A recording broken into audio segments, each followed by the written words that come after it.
Good evening. It's been 55 years. 55 years. And the last hurdle are past World Cup winners, past European champions. One more game to go. It's been 15 years for us. 15. The final is tomorrow. England versus Italy.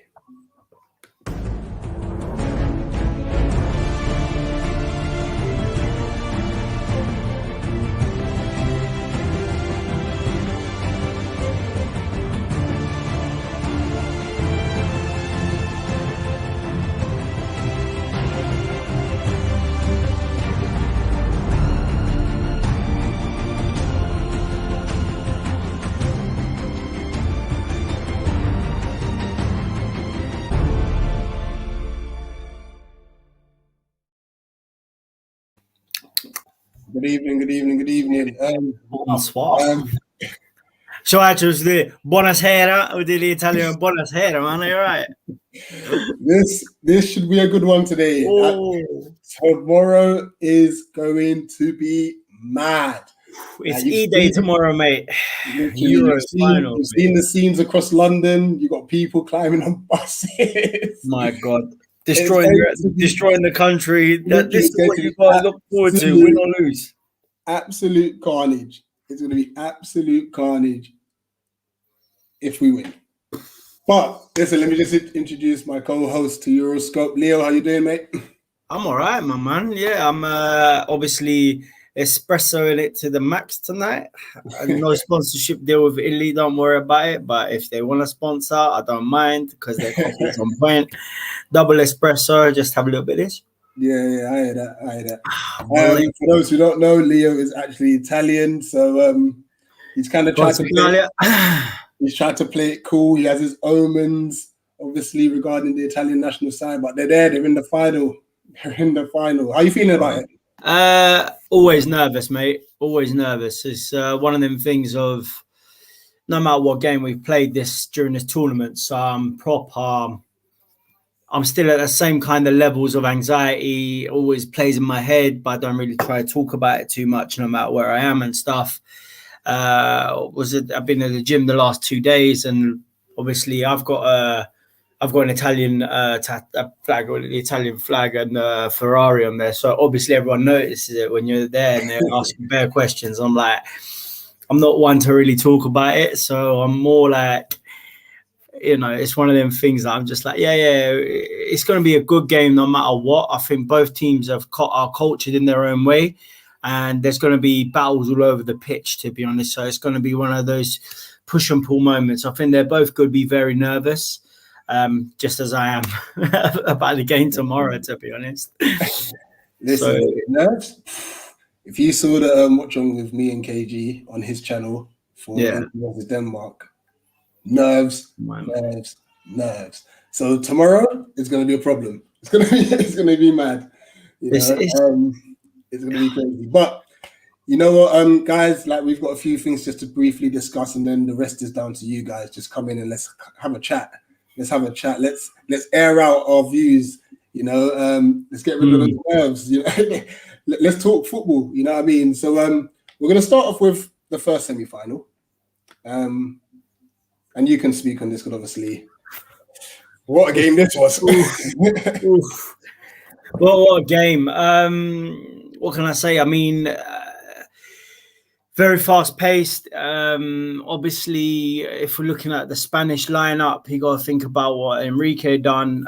He knew, obviously, what happened with the Belgian game, where we locked out Lukaku completely and didn't want the same thing happening to Morata. So switched it up and went back to basically a false nine. I'm going to say the modifications, where we try to modify our way of playing, because I'm going to be brutally honest. If you're looking at possession masters, Spain are it.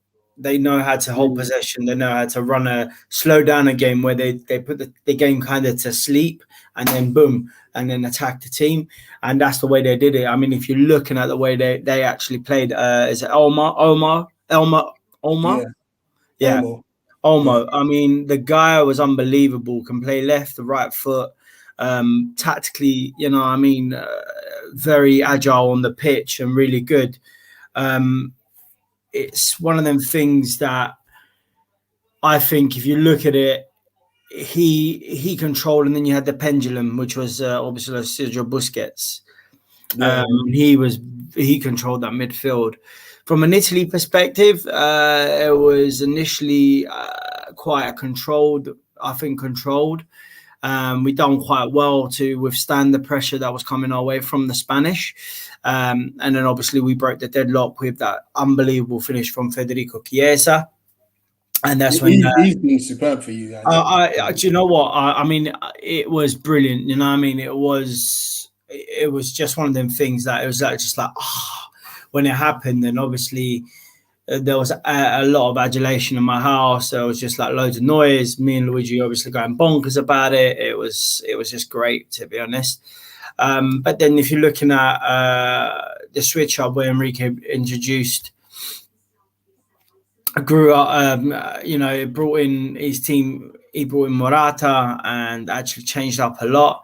And that actually initially, Bonucci Chiellini had to change up their play. And obviously he broke the deadlock. But let's not forget the two misses as well from who the hell? Orazabal, yeah. He missed two. He did miss two sitters. I'm not gonna lie. He did.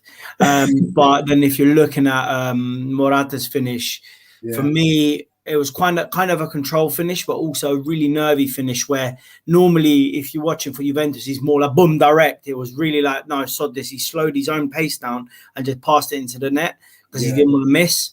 And then he missed the crucial thing. We'll get to that. But, it got to that. And then it was just obviously went extra time. And he just changed and then Enrique just changed the midfield. Took off his pendulum. And Italy just woke up all over again. And it was Berardi obviously scored and it was offside. But what a finish for an offside. I mean, it was offside, but the finish alone, just freaking getting over the keeper. Yeah. Was unbelievable, and they kind of woke up again in the second half of extra time. Obviously, if you're looking at the body languages, you saw Chiellini's body language towards what's his name, Jordi Alba. Jordi Alba looked freaked out. He didn't know what the hell to do because Chiellini just played it cool, and then he balls up the coin toss and went towards the Italian direction. And then obviously we got our side and we took the first. Yeah. First penalty, Locatelli balls there, missed it. I was like, here we go. And then the best player on the pitch missed the penalty. Olmo. And my dad just makes me laugh because he's always like, he never miss. He's so good, he never miss. Boom, went well high. I was like, oh my God. So then obviously we went into it and it was back and throw. And then Morata and Donnarumma's save was really good. Strong-handed to the left. And then Jorginho just stepped up as he's been doing for Chelsea, just that master stroke of pause and just place the ball. And the keeper didn't even move. Actually, if you look at what Simone did, he clapped him afterwards saying he actually clapped.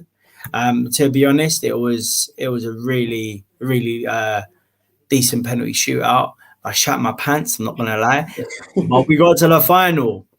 And then this moves on to our next game, which was... Before that... what's your feelings? There you go. Let me get through some comments, obviously. JG, what's up, guys? Oh, yeah. United community, what's up, people? And he also says it's coming Rome, so... It's coming to Rome. That's it. Finally, someone said it. Welcome, Brush. Here's your best mate here, Bradley. Testiculars. He loves the testicle. What a load of bollocks. Everyone in the house this evening. Now, before I get in, I did say to you that we're going to have a special guest today. And so I'm going to do my best, people, to be the most impartial host. I'm going to try. Are you going to be Switzerland? Yeah. I'm going to try. No, you need to be Switzerland in this. You better change your thing to neutral eagle-eye football. Right. So, representing England. Let me see if I can change this about. Right. We've got Cass. He's got his own channel and also part of Foul as well. Cass, would you like to introduce yourself to people? Yeah, I'm part of Never a Foul, Cass GGMU. Obviously found you out of nowhere, really coming on the channel, like in the comments. This is it. And obviously you lot are local boys as well. I'm from South as well. There you go. South London. You got the South London vibes. Trust me. So that's it. Like I said, I'm going to do my best to be impartial. And I thought, you know what? Let me get someone else to talk about this. Go on. Everyone sees my face on a regular. Let me get someone else. So this is England versus Italy. All right. So, Cass, what was your thoughts on the Italy-Spain game? It just opened my eyes to how, you know what, we all thought Spain were bad, innit? And it goes to show Italy are not all that, in my opinion. Like, as soon as you pin their fullbacks back, yeah, it's game. Their wingers could not do anything against the Spanish fullbacks, yeah. Spain's fullbacks, Di Lorenzo was getting stripped naked, yeah. He's been getting stripped naked all tournament, yeah. So England have better fullbacks than Spain, for one. And they got better wingers. Imagine Sterling v Di Lorenzo. Imagine Shaw v Chiesa. It's just, they got no pace about them. And Mobile is the Spanish Morata, the Italian Morata anyway. So I can't, if their midfield ain't up to scratch, they ain't got legs. Verratti had to come off at like 60, 65 minutes, because he had no legs. I'm just saying. No, I was open-minded about the whole thing. I actually pulled for both teams where I was open and honest about it. Spain are possession masters, and if you're looking at the possession and the passing, they passed throughout the game. I think it was about a 60-something minute, and they'd done 834 passes to Italy's 229. So statistically, they played the passing game, which is their strength. Okay, so where we lack within the passing ratio, we hold the ball really well. Verratti, although lasted 69, 70 minutes, the guy is so quick with his feet. It's not about how long you hold the ball, it's what you do with it. At the end of it, we scored first. We opened the game up, we scored.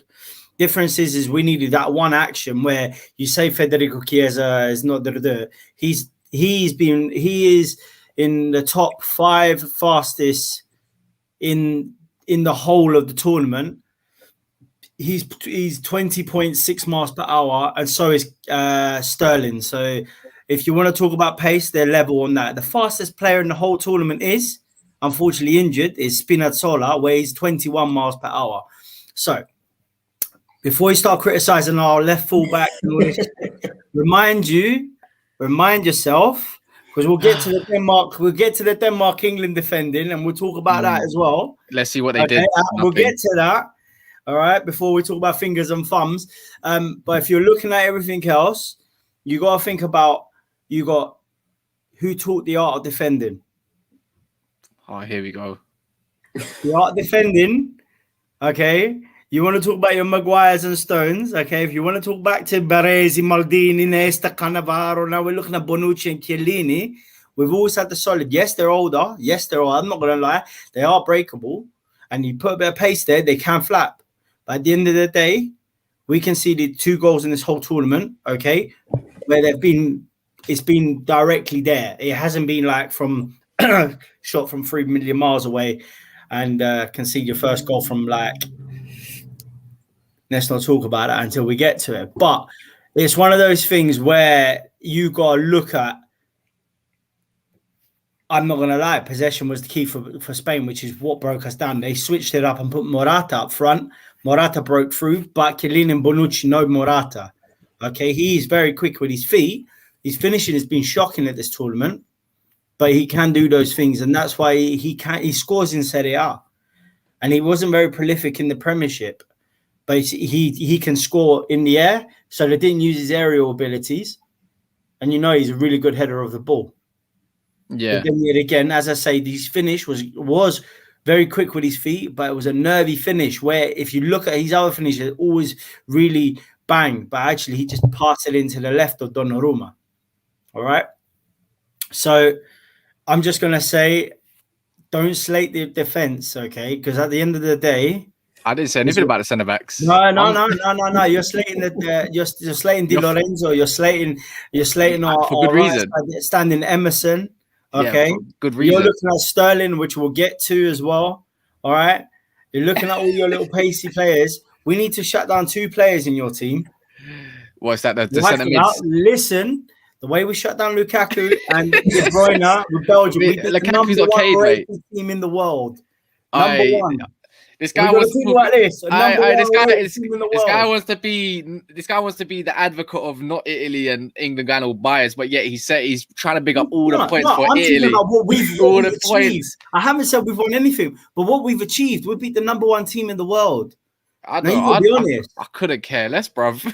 There you go. It's coming on, mate. If you're looking at who had the harder sides to get to the final, the route has been. Now you know what? On a real level, I do hear what you're saying. It's just bravo. Yeah.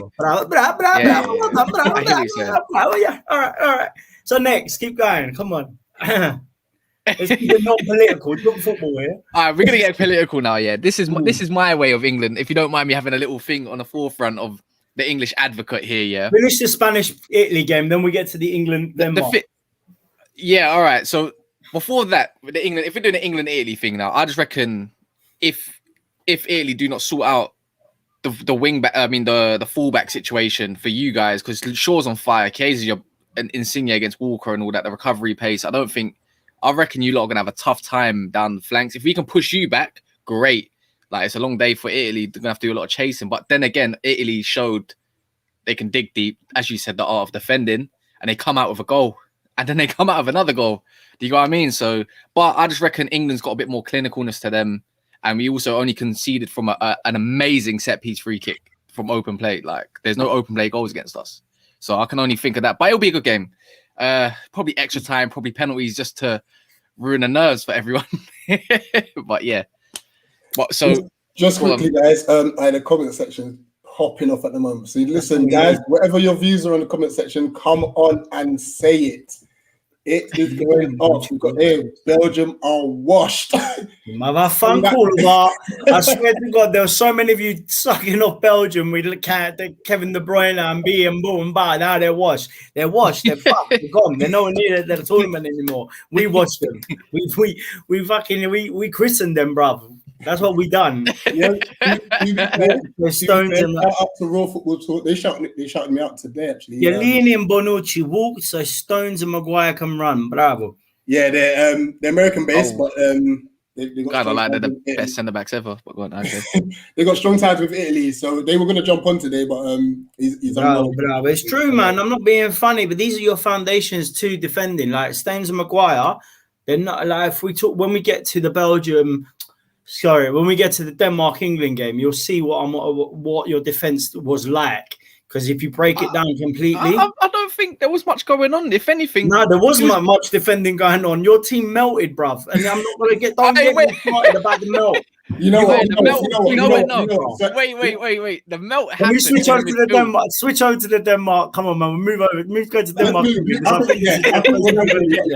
talk this England-Denmark game. This is. Please, can we go? Come with Italy, Spain, okay. Oh, we want to talk about England-Denmark right now. I'm doing my best to be impartial, but I'm about to blow as well. Come on. Let's talk about England v Denmark. Let's talk about England. Okay, so we're going to finish Spain-Italy game. Very hard fought, good all-round game. Now we're moving over to England versus Denmark. Now, Cass, because it's your boys, I'll let you speak first, innit? And then All right. I've not been the biggest advocate of Declan Rice, or Calvin Phillips. I wouldn't want him there. If it was my choice, I would have had Calvin Phillips, who's been doing a DM role all season by himself in a Bielsa system that's attacking, doing a single pivot. I would have preferred that. I would have rather went for the 4-3-3. But if it was a 4-2-3-1, there's no reason why Mason Mount can't do the role in a number 8 as a more advanced that Calvin Phillips is doing for England. There's no reason. He's a better 8 than he's a 10. Mason Mount. And I'd rather have someone a bit more silky in the 10, and that means you can push the game a bit further. We lacked a lot of that. Mason Mount was doing a lot of defending, a lot of the last 2 games, and for me, I would have rather went with a Calvin Phillips mount and then maybe someone like a Foden, Grealish or whatever in that hole in the 10 if he was good with a 4-2-3-1. A lot of the time, Mason Mount was getting back and doing a lot of recovery balls where Declan Rice or Calvin Phillips should have been. So I reckon in that space against Italy, it will be a very tough one because obviously Jorginho and stuff. But against Denmark, they really just... I didn't like the fact that we started Saka because if you remember against Ukraine, they played 5 at the back. So when you're playing Sancho, he come inside, letting Walker have a lot of space coming down that flank, meaning he's dragging not only a centre-back, but also their wing-back because he can do left, right, pass, this, that, and the other. So it drags them out of formation, which I would have preferred, but it didn't happen. We still won in the end. And it was all right for the first 20 minutes. But Denmark seemed to just grow into the game. They scored a set piece. They didn't really actually get to our centre-backs, but they pressured our centre midfield with Delaney, Braithwaite. Everyone just done this, and the whole midfield there was no tempo to it, and it was so much of a rush job. It was actually getting on my nerves. So Denmark really and truly could have nicked that game out of England's hands. I wouldn't say, yeah, but whoa, hang on. This was like the fucking submarines going down again. What's with this? What? But it was, you know what? But you know what? The only all right, cool, yeah. But as we're gonna say, you know what? England dug deep and got the result. Right. In the end, that's what we don't see with England. Bro, I'm gonna say to you, yeah. I'm gonna be honest. If this is the first you got to the final, okay, bravo, yeah. But what makes me laugh is the commentators have got no fucking shame on the English TV, bro. As they're like, we're going to be watching these goals back in it. One was an own goal, one was a 1-2 with a goalkeeper from a penalty, bro. Leo, let's not bring it to the media. We know the media are so... And they chat S, bro. It was so stupid. I'm like, separate the media, please? Wait. Let me say, listen, you know what I said to my brother? I'd crack him up. I said, brother, those goals are coming out in HD, 5K, 3D on a massive 100. You know, it's the media that makes people hate England. It's coming home, yeah. It is. Okay, it's coming home. Oh, sorry, I'm meant to be impartial. It's coming home, isn't it? All right, cool. So I'm gonna say, yeah. Look, the thing is, I've watched most of all the games of the tournament, unless I'm not working.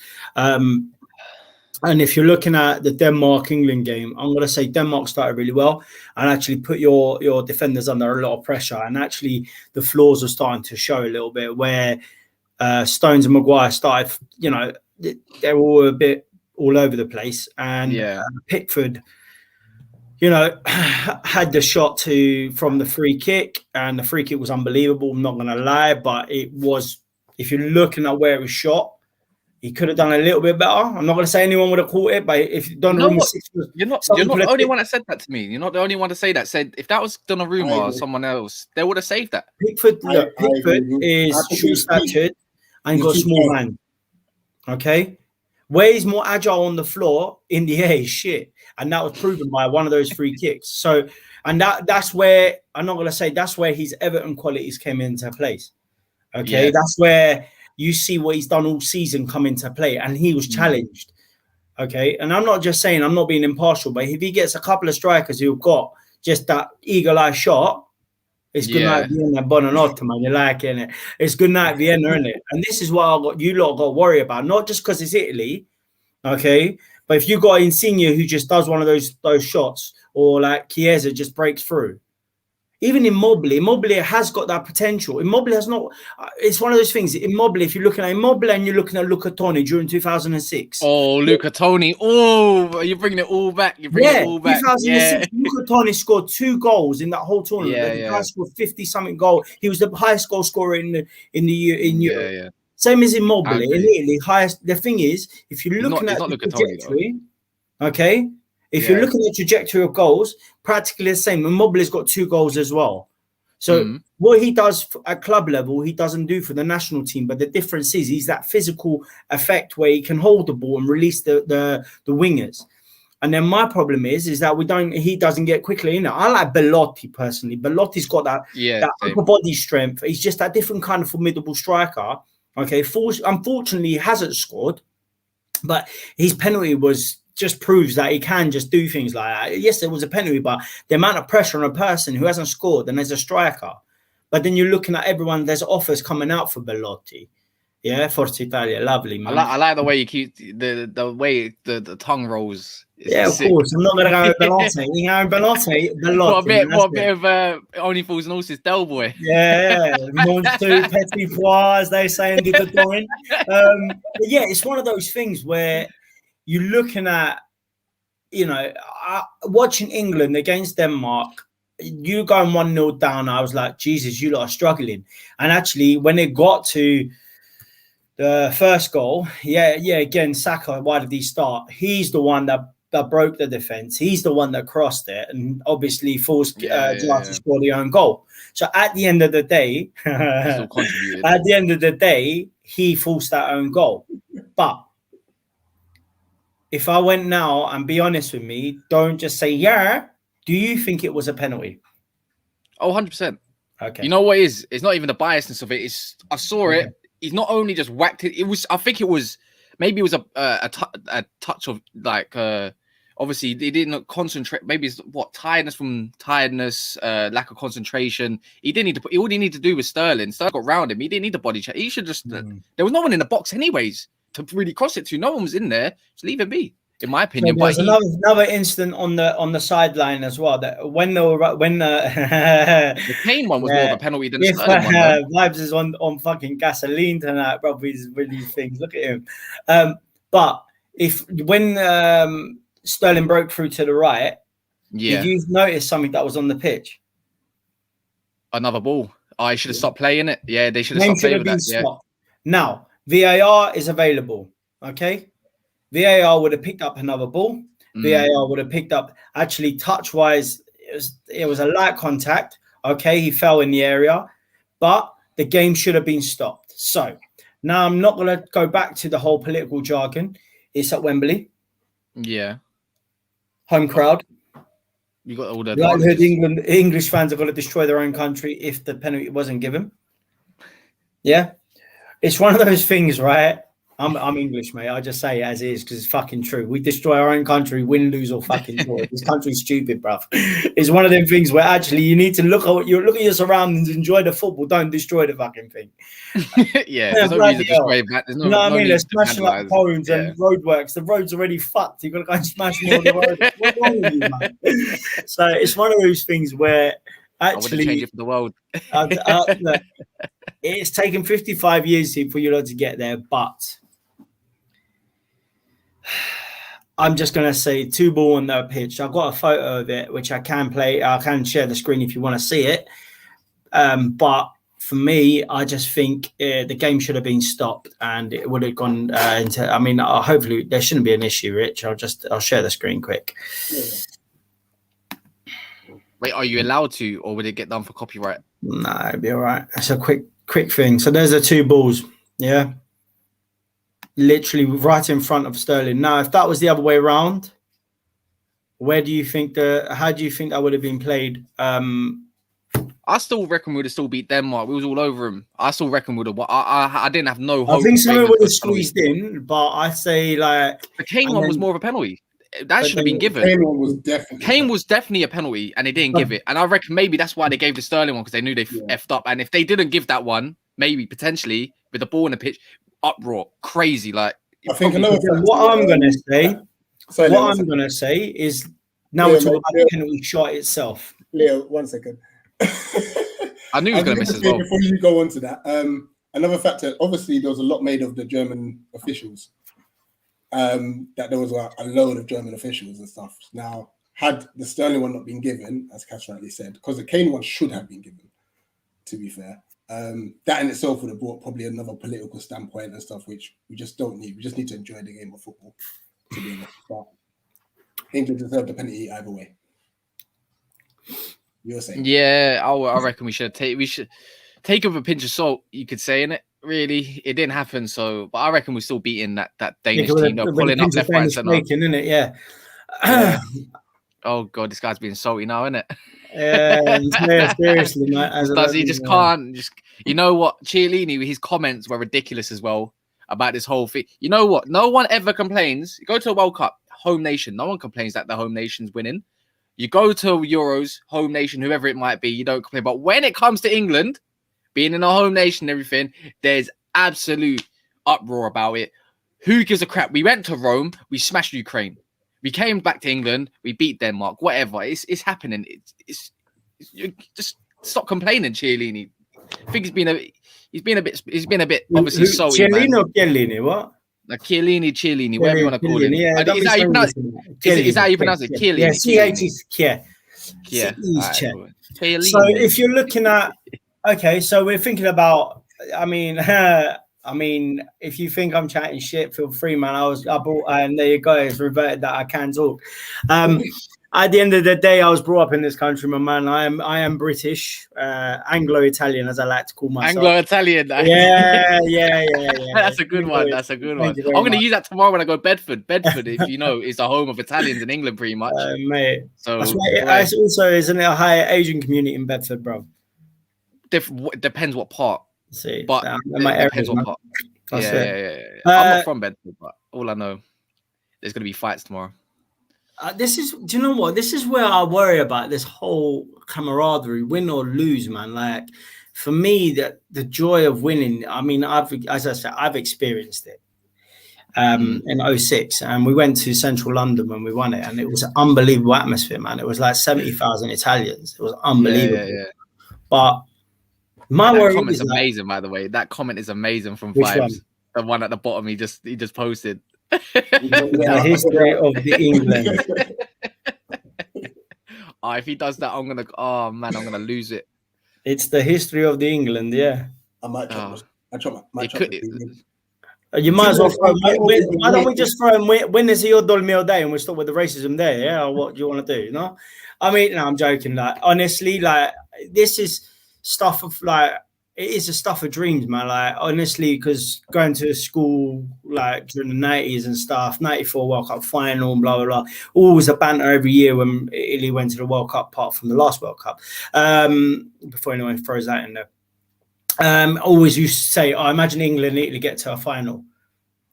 It's happening. It's actually happening. And what a time to be Italian, man. We've got an Italian in the Wimbledon final as well. Not that he's going to beat Djokovic, but you know what?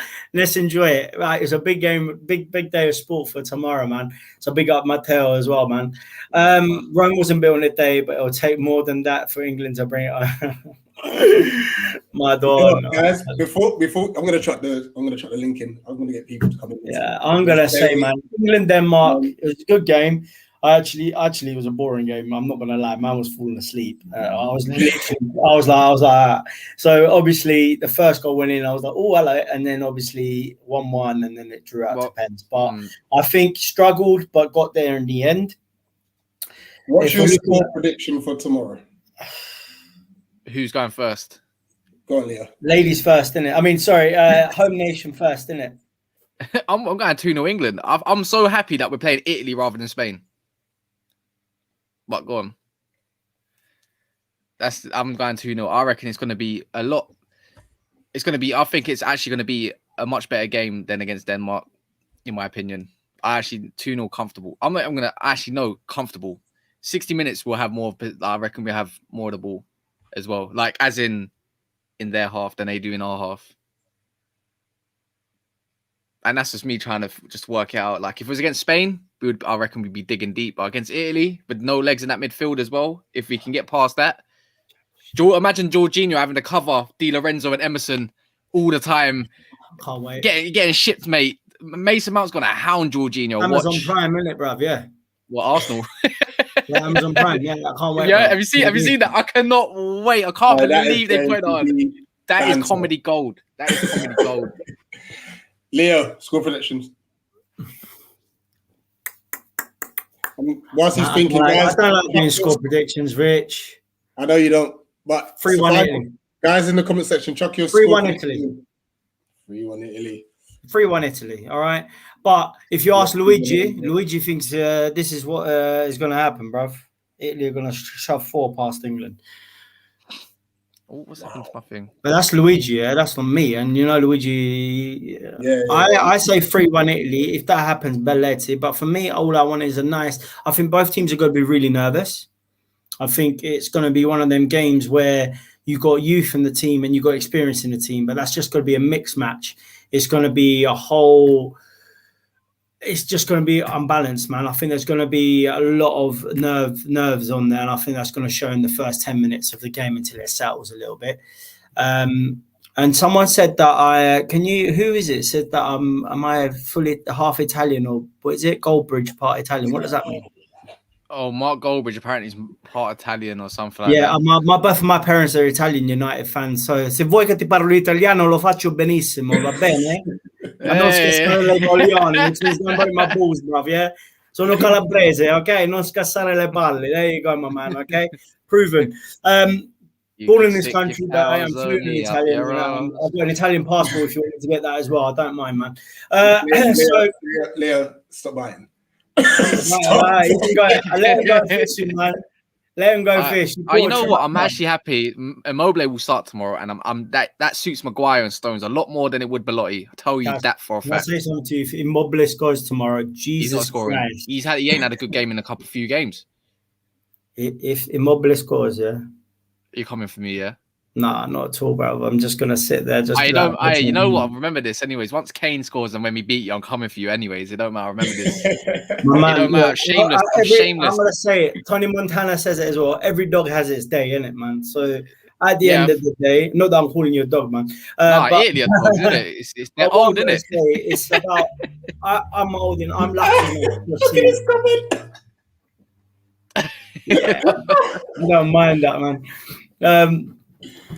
All I'm going to say is I don't mind the whole aspect of I've seen my country win a World Cup. I've seen Italy got to 2 finals of the Euros. And so you're in a win-win situation, kind of. So this is our third time. I've seen you in the Euros final, so it could be my third time lucky.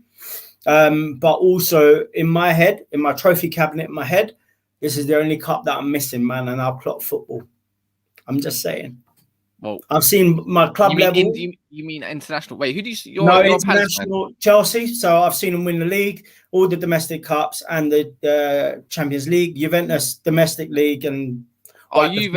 Okay. Yeah. So as I say, the only cup that's missing for me is the Euros, and then I'll clock football in regards to trophies. That's both international and club level. So you might have to wait a little bit longer then. Yeah. You never know, man. It's the ball's round, as we always say. It's one of them things. For me, it's an exciting time to be alive, bruv. Like, it is, honestly, man. After the last year and a half, we needed this, man. And the two countries, I know the whole world suffered, but 2 countries that in Europe that have been through better shit in the final, both nations. Domination would be a nice way to kind of, It's a nice break as well from Premier League as well, man. Like, I feel like Premier League is it was getting sick. No fans. It starts to take its toll on you. It's boring. I think international football's just revived a little bit. Now I'm kind of raring to go for the new season personally and see where it heads, and hopefully a much more competitive Premier League again with a lot more teams. Even hearing like Arsenal bigly rumored to get James Maddison as well. No joke. Fabrizio saying it as well. No, for them, James Maddison, Tavares, Lokonga, they're actually recruiting very well. Like with Ben White, they're actually doing something that Arsenal have never done. It actually might be a half deep. I think Arsenal might come hard a little bit. What team do you support, Kaz? I'm a Man United fan, so I don't even want to get into that. But I'm gonna say to you, Luka's just taken the Eagles' job. Yeah. And Luka's going to be primed to take the Arsenal seat next, man. Sorry to say it, but Rich. Oh, I like that. You know what? I don't rate Vieira as a manager, but it's a prime way of getting him into the fucking Premiership, bro. Enjoy PV for as long as possible. He's going to do something different for you, man. He'll inspire Zaha, man. I think he will inspire Wolf. You've got to rate, man. You've got to rate what Palace, who are they're signing. They're signing some ball retention ballers, street ballers, South London ballers. Elise is obviously injured for 12 weeks, but we're looking in the right places now. We are looking. Yeah, man. You need an injection of youth in the team, in Palace's team. But back onto the Euros, I'm glad Belotti's not playing against. I think Belotti would bully Stones in the air, and that he's. You know what it is? Belotti's direct and he's powerful. That's not what our centre backs want. When someone wants to hold up the ball and everything, great. Maguire's on top. Are we talking about the Euros? No, I'm back on the Euro thing. Okay, you said you'd prefer Belotti, wouldn't you? I reckon Belotti would be. I think Yeah, but Belotti, I've seen him. He was our top scorer during qualification with 5 goals. But Immobile's Lazio season. like, to give the boring statistic, if you're looking about where we're at, who scored goals in the tournament for Italy, it has got a lot of reminiscence of 06 for me, because where obviously Gilardino, Iaquinta, Inzaghi, and Tony scored. I know, man. The only thing that we didn't get was we've only got Immobile up front, who's actually scored from our strikers' perspective, because if you're looking at the biggest prolific, him, Belotti, and there's another guy, Scamazza, who I don't even know. My dad keeps going on about him, but yeah, I'm like, yeah, all right, then, great. But it's one of them things. Like, he's like, he needs to play him. He's fast. He's very good. He's this, that, the other. Like, all right, yeah, but he's not going to get a game. Let's just be honest about it.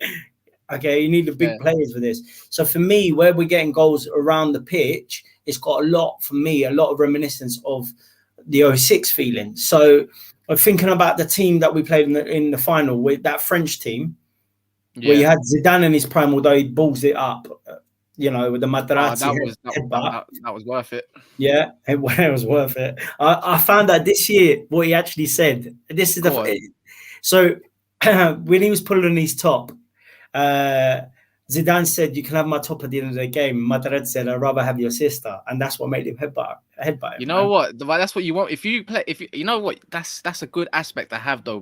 I like that bit about football. If you can rattle a player and get them sent off, that's art. That's a skill. That's a big skill. And you know what? They take that out of football a little bit, and it's coming a bit too soft. I wish we had that a little bit again. A little bit of shit talking and all that. Like, do you know what I mean? Hang on. What does I agree with Art Bush. Di Natale, and does he have any slander for Sorrento? Di Natale, very good player when he used to play for Udinese, very pacey up front. He did bits for the Italian national team. As I say, I think he got in the Italian national team at a late stage in his career. And actually, I think if he had gone a bit sooner, where he would have been more prolific. Sounds like an Ian Wright case of Italy, doesn't it? Yeah, I think Di Natale, he got in the Italian team at a late stage because he had to break through a lot of forwards. But when he started being the top goal scorer and stuff, he was unbelievable. And then if you're looking at what do you mean by slander for Sorrento, may I ask? Sorry to be a bit of a dick. Yeah, United Fan TV, by the way. That's Bradley. He's by the way, he's one of the ones that helped me get started, as well as decent man. But then if Natale got into his stride in his 30s, yeah, he did in his later 30s, which is why he got into the Italian team when he did. But as I say, it was the latter end. I think he was about 32, 33 when he got in there, and really only turned up to one tournament where we got knocked out against Sweden, I think it was. Right. Leo, I don't mean to hold you there, but sorry, man, we're going to have a very quick discussion and get the people in. But I've just enjoyed you two's back and forth has been crazy. Respectful, but very respectful and such. So, guys, I'm going to drop the link in the comment section. Guys, come in, have your viewpoints on the game. What do you think about the game? Feel free to ask Leo or Cass any questions as well. So, for anyone, Never a Foul. If you go on YouTube, just subscribe right now, and we'll always plug each other. Always plug each other. So if you guys don't mind, Never a Foul. Literally simple as it goes, and you'll see the nice little badge. And I'm sure we can do something about all of this for my man here as well. Try to upgrade it a little touch. I'll get my own little badge. Listen. Go now. Go and subscribe now to Never a Foul, and make sure you're following Cass on Twitter and his platforms as well. He's been in my DMs, just giving me little advice, tips here and there. I'm getting a little bit better at Canva as well. So that's all down. To you know Cass. What? Tomorrow I'm with Soup's graphic artist for Never a Foul. Even we're getting up to scratch. We're not big in the game. Do you get what I mean? But tomorrow I'll try to get a little something done for you with him if I can get it sent over, like a background. Whatever. No, and maybe man, and then just show you how to just to plug it on here and just make it a little bit better. It's up to you. I don't know. What about guys? Like I've actually wanted to ask this for anyone that's actually in the comments right now. Do you guys prefer this camera this way or do they prefer when it's a bit zoomed out and there's little boxes, box with like that? I don't know. Switch your camera off a sec. Go on. That's the perfect view, bro. There you go. Fucking hell. You know what? You got me. He walked right into that. You know what? I actually thought you had something going on. I love it. You gotta love it. Damn. No, to be fair, I do like the boxes and stuff. Yeah. You got a nice little background going on though. I can't lie. That's quite nice. Yeah, I'm trying little things here and there. Yeah, so I'm gonna bring on my first caller. What is going on, boys? Rush. What's happening, man? I know this was meant to be a call-in show and that, but bruv, I love the back and forth between Leo and It's nice. Listen, I could just listen to that for another hour. Like, yeah. So tomorrow, looking forward to it, man. Nervous. I'm not gonna lie to you. As much as we think, we can take Italy, bruv, their experience, man. And, one of the things that I was hoping was that Bonucci and Chiellini wouldn't last this tournament due to their age, but, they're there, bro. Well, they got to hand over the keys, that left-hand side is where I'm hoping we can exploit them, because Emerson's tried to come in and replicate Spinazzola, but Spinazzola was just on a madness. Unfortunate for him that he's out. Horrible injury as well. He's flown with the team, though. Yeah, that's good. He flew with the team. They flew into Luton today, isn't it? Or yesterday? No, it's horrible injury. To pick him up at the airport, and I was driving the bus and everything for them. No, it's nice that the team. Obviously, it was such a big thing for them to the Spinazzola top, which was a nice gesture from Insigne. I just think it's one of them things where unfortunate, but it just shows the determination from the Italians in regards to how much they've pushed to get to as far as they have. We weren't favourites. We were actually not on no one's grid in our group. Everyone was saying that the dark horses were Turkey. They're more like the turkeys. Like literally got absolutely stuffed as if it was Christmas, man. So I'm glad that we kind of proved a lot of people wrong, and this is a way to come back into a tournament after missing a big one. So, we'll see what occurs from that perspective. They're very well organised, very well drilled, tactically astute as well. It's just a very well-run team. But as an England fan, bruv, we're never going to get a better chance to beat an Italy team than this. I think my view also comes from the fact that I've seen like the golden generation of Italy. So compared to all of that, should we really be fearing this? Oh man, I remember watching Italy when Christian Vieri used to struggle to get into the team. Bobogol, yeah, what a player! But Vieri, Inzaghi, Del Piero, Totti, bruv, the list is endless. Yeah, but that was in 1996. That was a decent team, man, because we had Baggio on his latter stages, Christian Vieri. And then, it was Zola, all these players, man. It was just like bloody even hell. At Euro 2000, bro. Euro 2000, you lot could have taken that easily, man. The only time golden goals being used. Can I just say, the only time golden goals being used, and we got fucked in our asses, and then they said, don't worry about it. Let's give it to the French and see you later. That's when who scored? Tomasi scored for us, and then it was Del Vecchio, wasn't it? Oh no, that was in the final. Marco Del Vecchio. Marco Del Vecchio, you're right. Yeah, Marco Del Vecchio scored, and then Del Piero missed the sitter. Wiltord scored, and then Wiltord equalised, and then Trezeguet before his big move to Juve. It's fine. Redemption in 2006, bro. He missed the penalty, innit? Yeah. It's fine, bro. Yeah, for us, this is new, bro. Like, getting to a final is new for us, so Mate, honestly, as I say, I have a soft spot for England.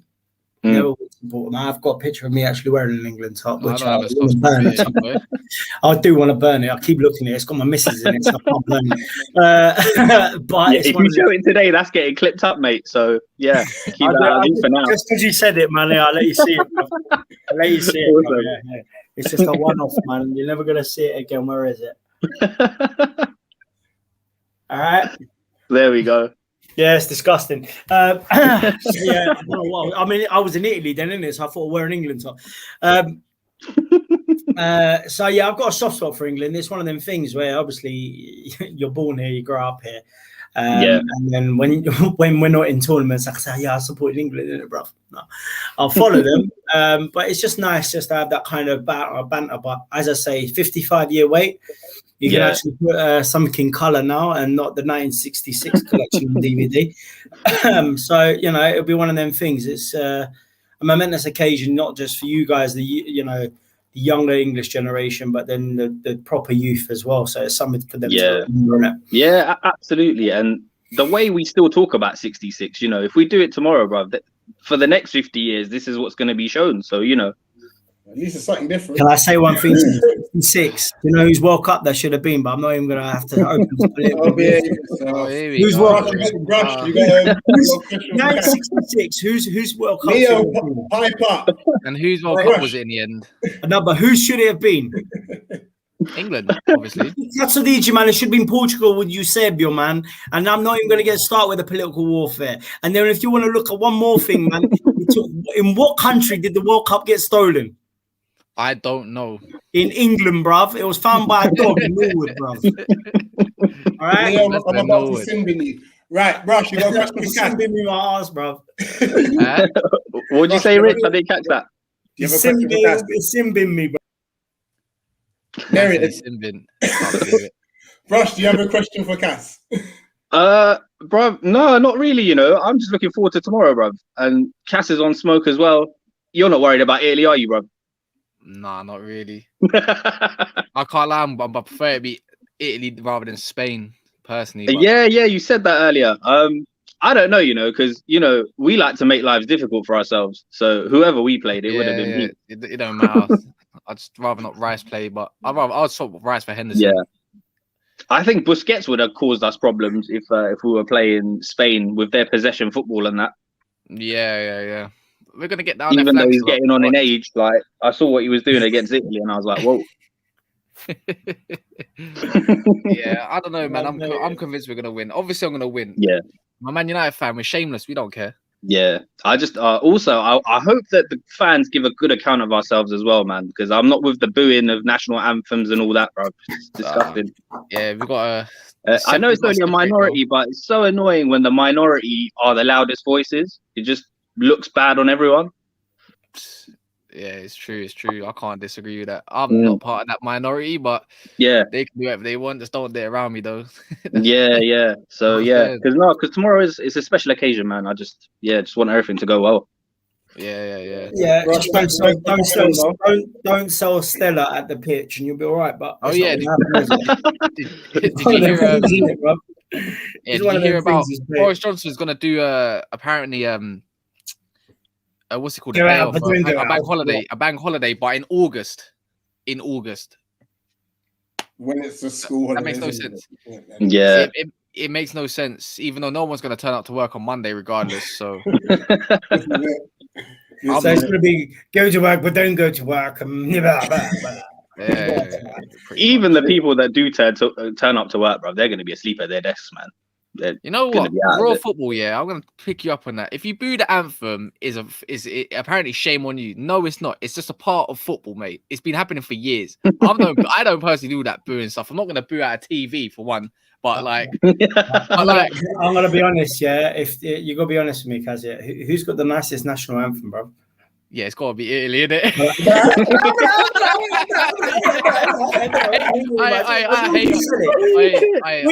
We got an anthem that lasts 1 minute 42. You got a 30-second national anthem, bro. You know what? It don't matter what the national anthem is because it's still coming home. It don't matter. It's proper dregs, isn't it? God's high far. I like, man. Come on, man. No, forget that, bro. I'm going to be playing Preston Conan tomorrow. Brush, big up yourself. I'm going to get a few more callers in. Cool. Take care, lad. That beard. Look, man, it's love. It's love, man. It's lovely. I love it. Where'd you get that beard, man? Where'd you get that beard from, man? I'm asking myself. Well, if you got like Somali genes or something like that, they will grow big beards. You know what? It was straight Guantanamo settings, bro. It was the lockdown that helped with this. It didn't help me. He's permed it, bruv. Come on. You know what he done. If none on top, just down there, bruv. Just get as long as possible and then just, innit? Right. Yeah. Cool. Take care, boys. Nice. See you later, bruv. Out of it. Cass, this next caller, I'm warning you in advance. Yeah. Why? Who is it? He's only 15. Ah. I've been on this channel as well. I'm trying to support this guy. But he's gonna get on your nerves. Oh, is he? He is. Here he is. Oh my God, it's not bedtime. My Pharaoh, look at him, bruv. My guy from Egypt. My Italiano. Walk like an Egyptian. Walk on. Rome. You're right, man. Is it not bedtime? Oh, no. Fuck. Get out of here. Get out. What? Literally, hell, mate. Come on, let's give the guy a chance. Come on, what have you got to say, bro? Go on. Okay, so firstly, it's coming Rome. All right. Wait. Did you say he's coming Rome? Yeah. Oh, get him out, please. Get him out. Kill him already. Right. JG. Oh man. Oh my God! I get him out. See you later. Bullshit. No, I want to hear him. I got a good feeling about this one. Oh man. Hamza will come back to you, but make sure you say it's coming home when we come back to you. You know, make sure you say it's coming home. Oh Jesus, what's up, man? It's fun. What's up, man? Hey, it's fun listening to y'all, getting the Italian perspective from Leo. Everything's been dope so far. I'm an American, but I'm an England supporter. So yeah, from Premier League. Yeah. So we like you already, man. We like you already. If you ever want to come on Never a Foul, make sure you subscribe and I'm getting you on. He lives in Croydon. He just put a fucking accent on, bruv. Look,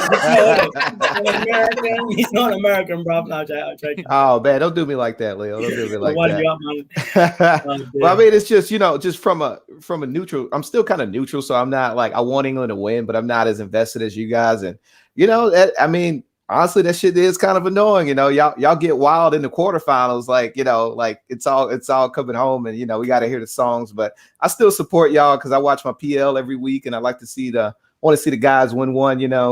But I just I had just a quick opinion about like Southgate, bro. Like I hate he plays.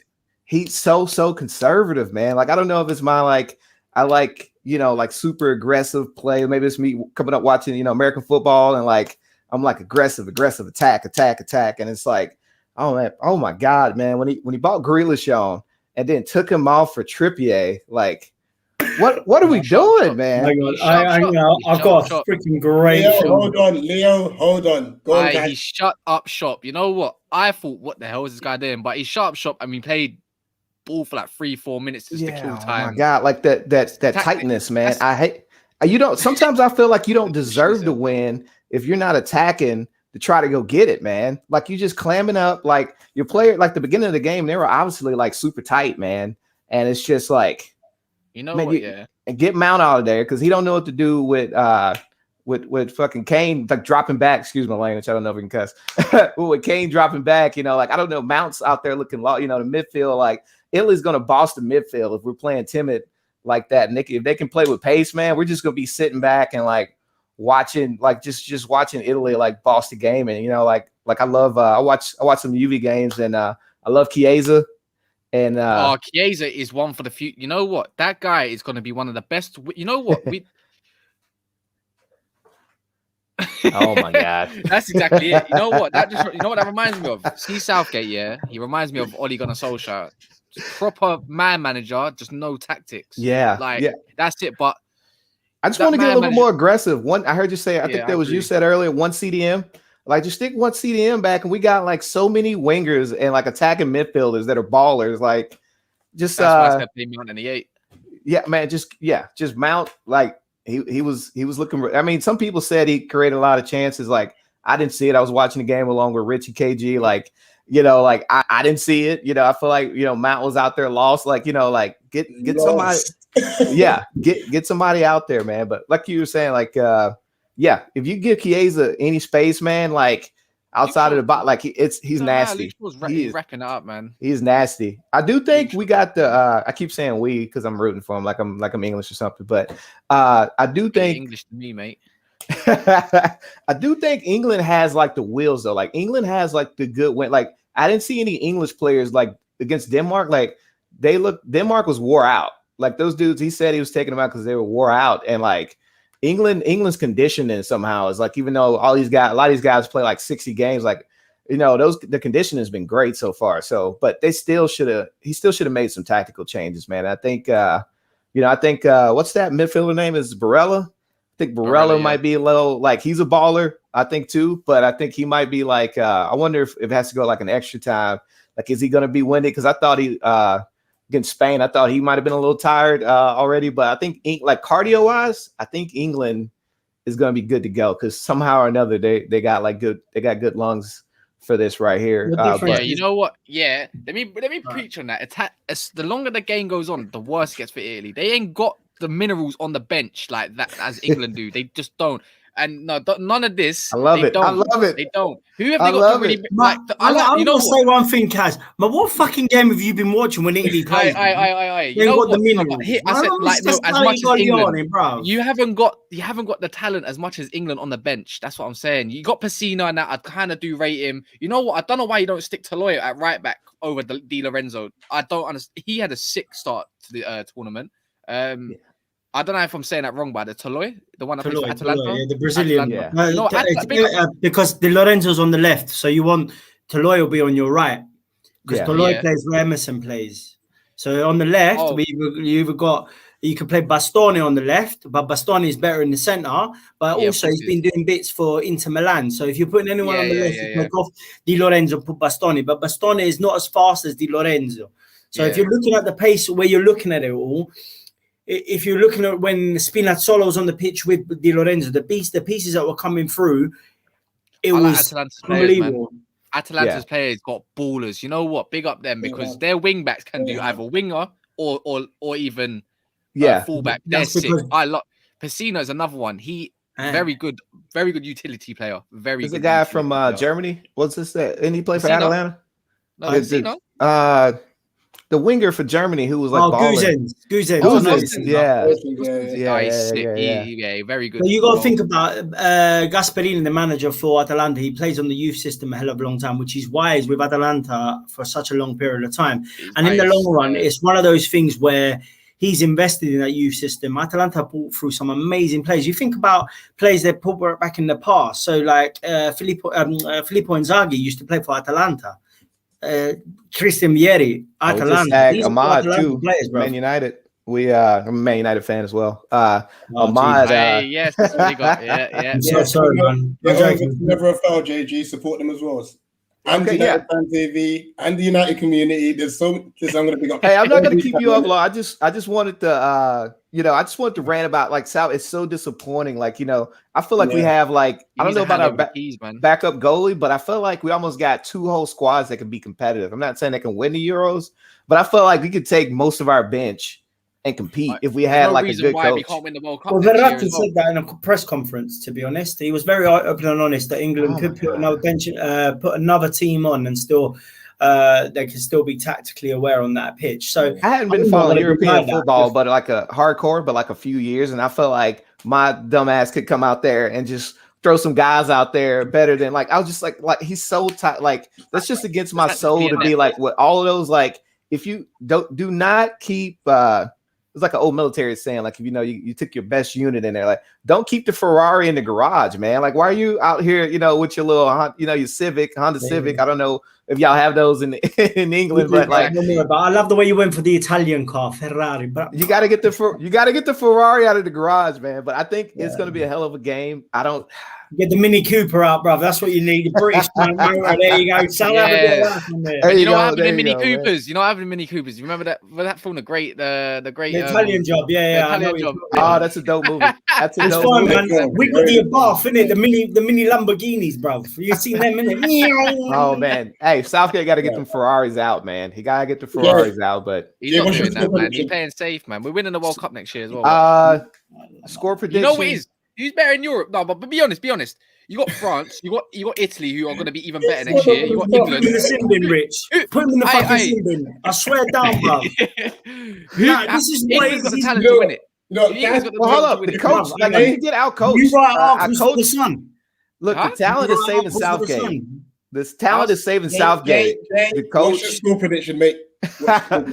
I think it's gonna go. I honestly I think it's gonna go to extra time. I don't know if it's gonna go to pins or not, but I'm like, because like I don't know if Southgate's gonna like go for the jugular if he gets ahead. Like, so I feel like I'm kind of noodling here, but I was gonna say pins, man. I don't know who's gonna win because it feels like evenly matched. Like I feel like England talent and then Italian coaching is gonna like. You know what I mean? Look at the I'm rooting for England. I'm rooting for England, but I don't think I like you, but you bottled it. Look on the bench. Look on Italy's bench for managerial side. You got Ivani, Mancini, Vialli, De Rossi. Leo. Caliban. That don't mean nothing. Leo, let the guest speak, please. I didn't say shit. I'm listening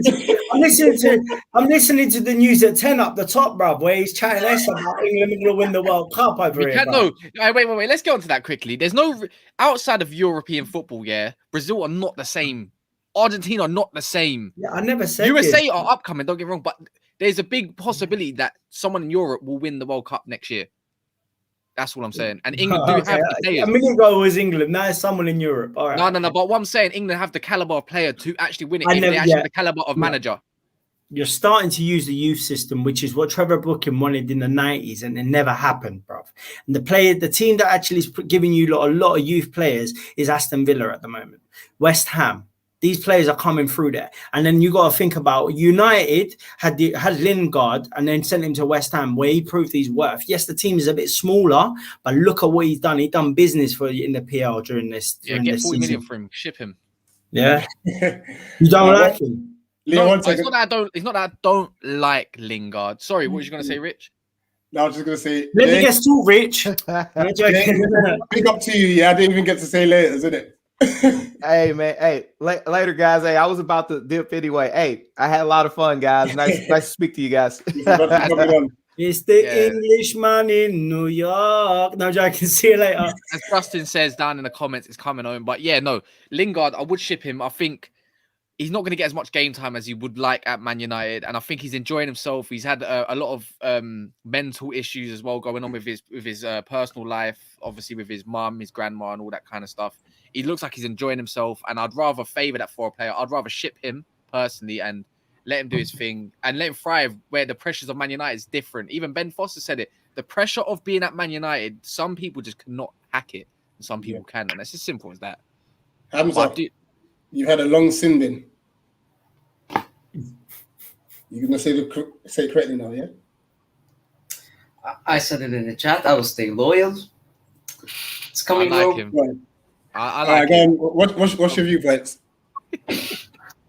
Right, so I said in the chat as well, like a big point, like I think Mancini is gonna play a big part tomorrow.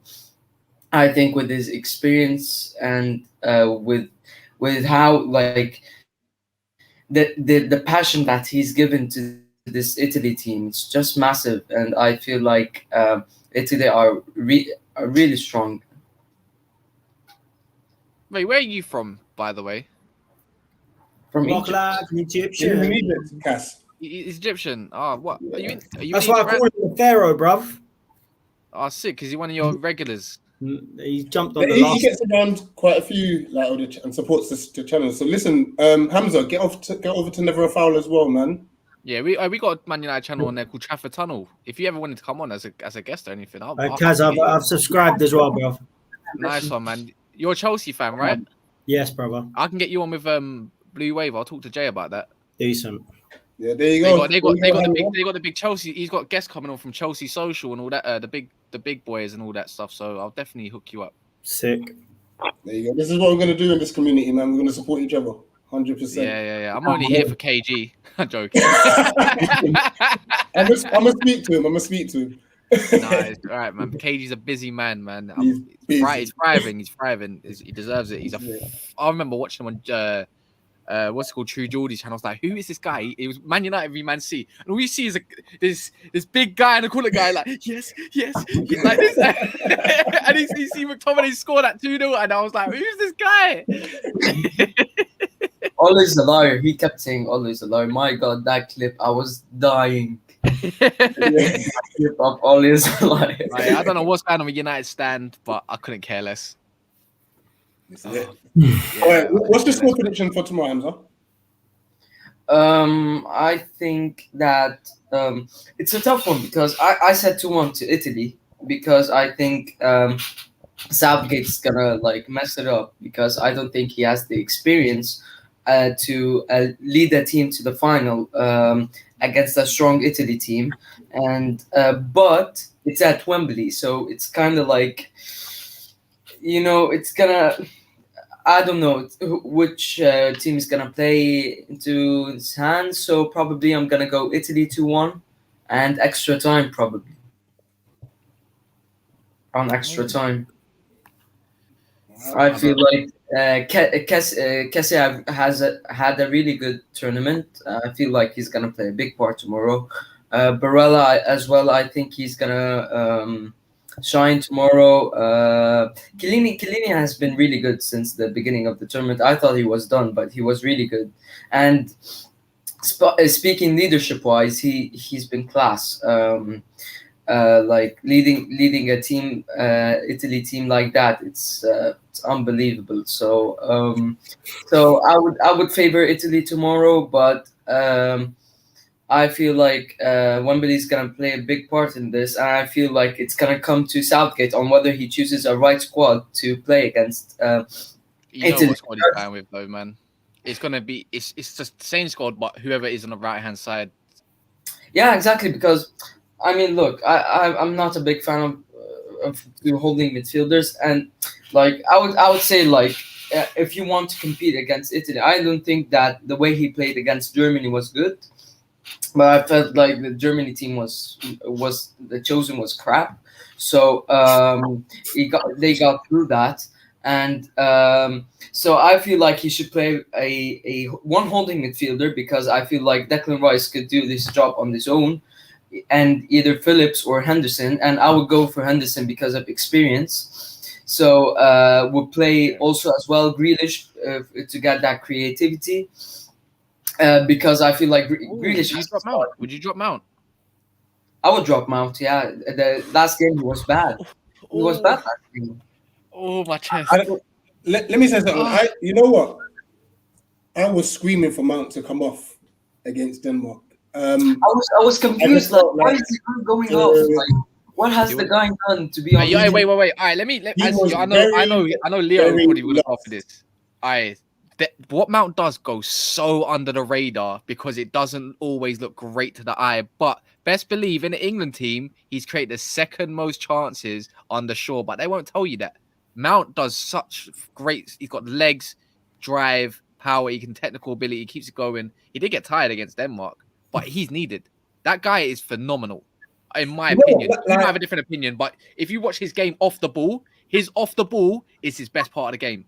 Like so, but the same is like players like him, and I'm just saying it because I see it. Like Jorginho got lost in everyone's like got lost in the thing game. But if you look at his heat radar and the amount of movement the guy does just to pull players left, right, and as I say, the difficulty was with the Spain game was the pendulum, which was Busquets, and Busquets was doing this, and which was confusing not just him but Verratti, and Verratti holds the ball too bloody long. I like him. He's low profile. He can move. He dodges and weaves. He gets free kicks for us. But the fact is, he slows the game down to that where Italy play better with quick passing than this slow shit. And actually, he done that. And that's what kind of buggered us up a little bit. But off the ball, yet again, as I say, movement-wise, look at Jorginho. He just needs that one beautiful pass. And then that's it. It's just unbelievable because it was actually the goal that came from our side of things was a throw from Donnarumma to Verratti, which went through towards to Chiesa. So Chiesa, yeah. And then you got to think it's all of these things where you see that's how you open play. And as I said, we were we underpass by nearly 600 passes and still score first. So as I say, I kind of agree. I'm not just because I'm a Chelsea boy. Mount has grown since when he was introduced by Lampard to the team to where he ended up, obviously winning the Champions League with Chelsea. But he's just grown. He's just grown as a player. Here's my viewpoint on Mount. I mean, I just felt like we in that game, especially against Denmark, where they had they banked up, and we just couldn't get anything through him. And I'm not discrediting his work rate and his movement; it's phenomenal and stuff like that. He's actually, like I said, he's someone that's grown on me. Just watching him play for Chelsea and such. But we just needed a little something extra, especially in the final third. You know, that little bit of creativity. And I felt, yes, it might have been harsh to drag him off, but that could be the difference between us winning tomorrow and not. And it's making those tough decisions. And that's where Southgate could actually go wrong in the game tomorrow. You know, can he make a bold decision? He did in extra time, taking Grealish back off. Because as much as I like Grealish, he came on and he was a bit, you know, and he wanted to sharp. It's a bold decision. He's just got to do that a bit more and game manage a bit more in the 90 minutes, I feel. And I think we win this game quite comfortably. But sorry, Hamza. Now, in my view as well, like, I feel like Mount, I feel like because of the system that Southgate plays, I think that Mount as well doesn't get the ball enough. And I'm gonna say this, like, I know it's an unpopular opinion, but I'm gonna say it because I think so. Like, on what Leo said, like, about Jorginho, like, I feel like when the players off the ball make the work rate, it's shown on the pitch because of what's happening. So for me, like, Mount hasn't done enough off the ball. Like he hasn't done enough, like Harry Kane probably. Because Harry Kane gets full credit for his build-up play and his work rate, and Jorginho as well. His work rate is impressive off the ball, and so yeah, I know it's an unpopular opinion, but I think so. And yeah, like, I feel Mount should be sacrificed tomorrow for Grealish probably. Oh, I reckon Mount. You stick Mount on, man. Go on.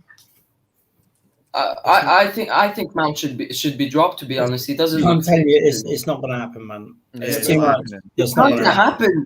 It's not going to happen, and he's going to play a back five probably tomorrow. But I'm saying that he should be dropped. So how does my question for you then is, how does England beat Italy in your opinion? How would you do it with the team that Southgate might predictably go with? That's the thing.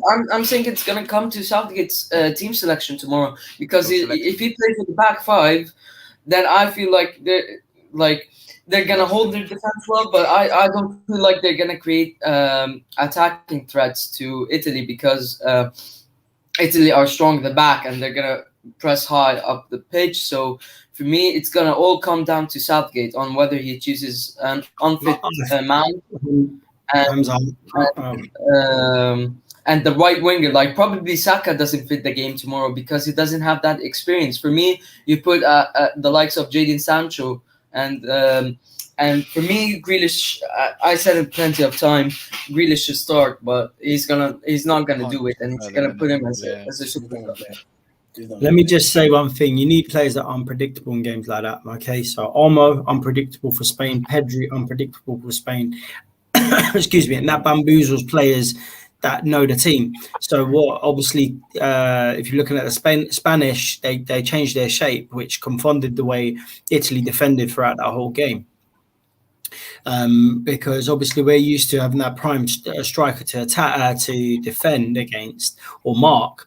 But because there was only the false nine, it really confused the situation because there was so much movement, which opened up the middle, the centre backs. So for me, I don't think you should drop Mount, okay? Because I think Mount, he's too much of a key antagonist, a key player in the team like England team.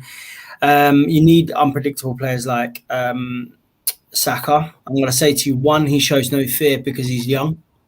Okay, Two, he'll try the impossible, which makes things possible.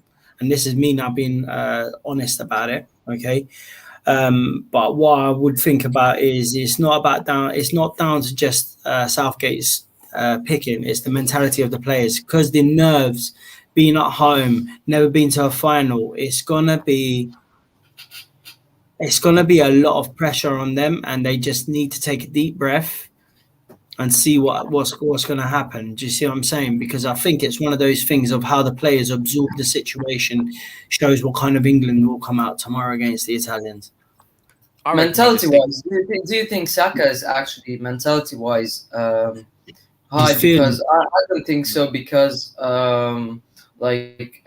he's been at Arsenal, and not because of Arsenal in general, but I think because they had a crap season, and every time they had a big game, and he hasn't performed. So I think Saka wouldn't suit the game. I think mentality-wise, I think he would be good. He won the Champions League, and for me, he would have the winning mentality to get England over the line if possible tomorrow. So like mentality wise, I would say Sancho, because Sancho is a creative player, and you need it for Harry Kane, because Harry Kane needs service if he wants to score goals tomorrow. I reckon we adopt what happened. Sorry, Rich. Quick one. What Sarri done with Jorginho? There was a certain tactic that managers used to play on Jorginho whenever he played in that sole role. You stick a player on him with legs, he goes missing. I reckon if you stick someone like Mount, who's more intelligent, on someone like Jorginho, that could really disrupt Italians' play if they're not careful, especially if you got fullbacks pinned and then you got the Mount sticking on Jorginho all game. It could really disrupt them, in my opinion. I'm going to play devil's advocate here as well. Jorginho's got to know Mount's game and vice versa, because they're at the same team day in, day out. So that, in it, yeah. It's going to be very interesting, because both teams have got players that play in the PL, and they know certain players as well. But the thing is, you got players in the Italian team that play abroad, and you've got Jay. As you say, you've got Sancho, you've got Bellingham, who are both in Germany. But that league is very different as well. So you've got easier leagues, shall we say, where you look at Verratti's in PSG. So he's playing in the best team in France. Yeah. One of the best teams, because obviously Lyon and other team, Marseille and so forth are up there. But it's one of those things where you got to think about. But yeah, I think the Jorginho and Mount situation, I think they know each other quite well. So it'll be a good battle, isn't it? Yeah, totally. It's all built up for such a thrilling game. And thrilling game, to be honest, and I guess it's going to go down to the managers, in my opinion, and how they shape up. Yeah, Mancini's going to outclass. Tactically, he's there. It's going to be. He knows the Premiership. He's going to be prepared, I think, for what Southgate's going to do tomorrow, because we all know how Southgate's going to set up. I think he's going to play defensive tomorrow, as always. So I think Mancini's going to be prepared for that. Right, Hamza, sorry to cut you there. There's a few more callers in the background. But shout out your channel. The United Community. United channel.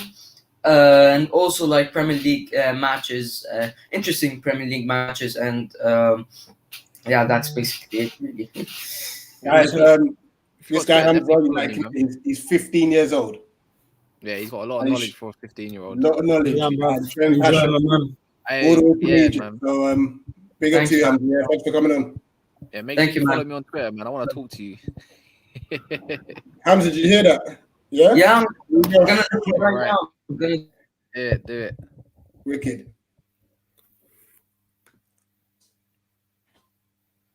Right, Santi, I'm going to bring you on after this guy. My man. Yes, sir. What's up, everybody? You're right. Look him wearing. He's got an Italian top on. Yes, sir. Forza Italia. Got it, rep. Look at this, man. How you feeling? I'm okay. Just got my wisdom teeth taken out the other day, but when you hear Leo giving Cast a 1-2 punch, you got to go in. And, here we go. He's trying to gang up on me. About a 1-2 punch. I'm here now. Yes. Yeah. What's your thoughts, bro? Yeah, I mean, listen, it's a great final, first and foremost. Happy to be here. Obviously, thank you, Eagle Eye Football, for having us on. And gotta give my flowers to Cass as well. Watched a live stream last week. I think it was him and Kojo from 3 midfield. So they did a great job calling the England versus actually it was France, wasn't it? France Switzerland. Cass? I've done so many watch alongs. I think it might have been that, man. Honestly. Yeah, so they did a great job. So I gotta give you guys the flowers. And then Leo, my man, you were knocking suckers out today. The guy Marcotti of this YouTube thing. So appreciate you, bro. But in terms of this game, I think it's gonna be a great game. I've been an admirer of Italy for the longest in terms of their defensive steel. And then nowadays, what they've added is the stability up top. If Ciro Immobile, like you mentioned, if he's the Spanish or the English or the Italian Alvaro Morata, then you can bring in someone like Belotti on the bench, and he has a job to do. And especially that midfield with not only Verratti or Jorginho, but look at the players like Chiesa and Berardi, and also Spinazzola. I don't think hands up if you knew Spinazzola before the tournament. Be honest. Yeah, we battered them at Roma. There you go. GGMU, there you go. But prayers up to Spinazzola. I know he's in recovery mode, but he's definitely been one of the players of the tournament for Italy. And so I think that's why it's going to be a great final. Me, myself, I'm going for Italy. I think they can take it maybe 2-1, just because I feel Italy's defense is way better than England's. Now, give credit to England. They have, the likes of Stones, who's been magnificent this past season for Man City. Maguire, who looks like a different animal in the English. I know Man United is a sensitive subject, but in the English shirt, he's a different animal. And then Luke Shaw, man like Luke Shaw, Alberto Carlos, he's doing his thing. And I love that. Yes, sir. Credit. Yes, sir. Kyle Walker is, obviously solid. And then, Pickford, he's been decent this tournament. Let's give him some credit. He's been decent. Obviously shaky with Everton, but he's been decent. But at the end of the day, I mean, look at my man. Donnarumma has 200 games for Italy, and he's still maybe 21, 22? 21, and he's only touchwood. He's only conceded 1 goal per game. A fight in 5 games. Like in 5 games, there's only 1 goal, no more than 1 goal. So which says a lot as well. So for someone that's quite young, can I ask, what you obviously you're repping for Italy? Mm-hmm. What do you fear most from the England squad? Oh, that's a great question. I think if Harry Kane turns up, Harry Kane is a different animal. But this is gonna be a hot take. But I wasn't impressed with Harry Kane at all against Denmark. I think the likes of Vestergaard, of Simon Kjaer, and then who was it? Christensen from Chelsea. I think they shut him down. I think watching Harry Kane for the second half, at least in extra time, I think he was doing too much. He didn't rely on his ability. We know Harry Kane is a great player, but I think he was doing too much in terms of winning fouls and overthinking things. I remember he had a great chance that he took away from Jack Grealish. When Grealish came on, he took it for himself instead of leaving it or squaring it to Grealish. Oh my God. And I was thinking, Harry Kane, you're going to Manchester City most likely, right? You're not going to be a Spurs player anymore. We know how great of a player you are. You don't need to force things. And when I saw that, I was just thinking, if the players, the Denmark defenders, not slating Denmark or anything, but we know, we can all agree that Italy have better defenders than Denmark. If they can shut down Harry Kane, imagine if he's going up against the likes of Bonucci, Chiellini, who literally played Lukaku. The game against Belgium, Lukaku was non-existent. Don't compare Lukaku to Kane. I'm not comparing. I'm just saying. I've been screaming it for the longest. He's so overrated, man. Right. So overrated. But based on Kane's performance against Denmark, I just think if Chiellini and Bonucci, go ahead. How much did United pay for him? For Lukaku? I don't. How much did you pay for Morata? Wait. How much did you pay for Morata? Doesn't matter, bro. Okay. Let's move on. But he was coming to United, isn't it? He's done all right at United. You know what is? You know what I wanted? When he first come to United, we can all admit he was sick. It's when he started putting on Lukaku. He was but he had a digestive problem, bro. And that's the one I didn't like. I think Mourinho made him put on this weight and wanted the bulky Lukaku, tried to change him into something he shouldn't have been. And that really messed with. And he probably likes the weight. He probably got big. He's big. He probably looks good. He thinks he looks good, but he's a player that thinks he's better than he is. And I preferred Lukaku out ever when he was slim and he was not only was he just naturally strong, but he was rapid.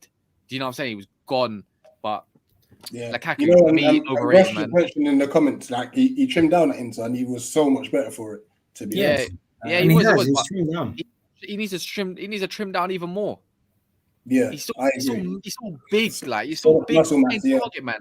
Play the in behind and be the bully. You know, like Belotti. It's like an upgraded version of Belotti. In a way, the way they kind of played, like obviously we're gonna talk about the typical commentary thing that, like you said, pace and power. You know, you know what I'm saying? But nah, man, that size 13 brick foot, man, can't dribble nothing, man. Yeah, but then you're looking at Kane's got two things. He's got prowess in front of a goal, but also he holds the play up. Okay, right. And that's the things you need from a striker. Okay, I'm not now. Before anyone jumps on me and starts shooting me, Immobile holds the play up. Now, what he does for Lazio, he doesn't do for for the national team, unfortunately. Exactly. But given the opportunity, he can score, but he holds that play up, which, as I say, opens up the wings for us. Where you got players like Chiesa, you got players like Insigne, you got Berardi who come on as well if need be as well. So this is the things where you guys have got depth in the midfield. We've got depth up front as well. And as I say, for Italy, it's never going to be a two strike force. It's always going to be one. But you need that big guy out front to hold the ball up. So Belotti's strength, a bit of pace, but actually is just stronger on the ball and releases quicker. That's when you got to think about things like that. But as I say, Kane, you can't compare Kane to Immobile, I agree, because they both have a different style of play for their national team.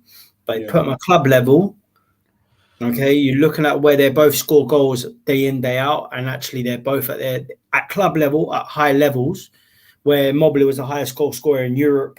And then obviously Kane's doing the same things as well. At the end of the day, what have they won with their clubs? Yeah. Last thing, who starts left back for you guys? For us? Yeah. I'm going to say he's going to go with Emerson. One, because he knows the PL. Two, he's going to know the players a little bit better. He hasn't got much game time with you with Chelsea. But at the end of the day, he's experienced enough to understand the concept of what these players want, and he knows the PL day in, day out. I'd say go with that, and then look at a substitute within probably about the 75th minute, which he's probably going to do as well, just to freshen things up a little bit. Because I say he'll dwindle. He wasn't very.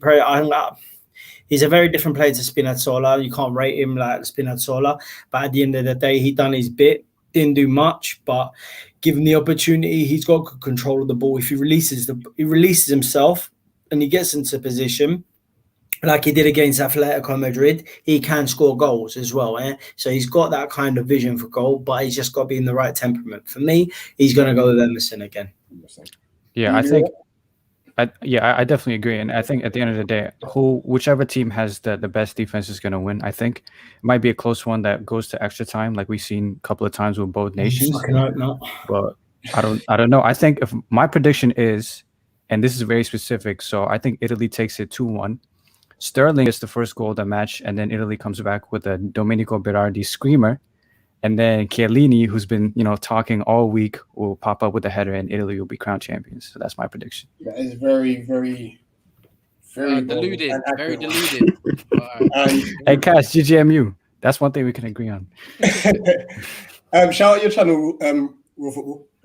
Raw Football Talk. We are live on YouTube, Spotify, Apple Podcasts, wherever you get your podcasts, and just thank you guys for having us, man. I think this is the beauty of football.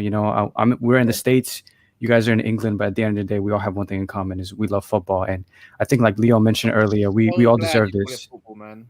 Of course, I can never say. You know what? I'm not even gonna say it. So, big up Leo, because he dropped jewels earlier and saying, the past year with the pandemic, everybody's been going through it.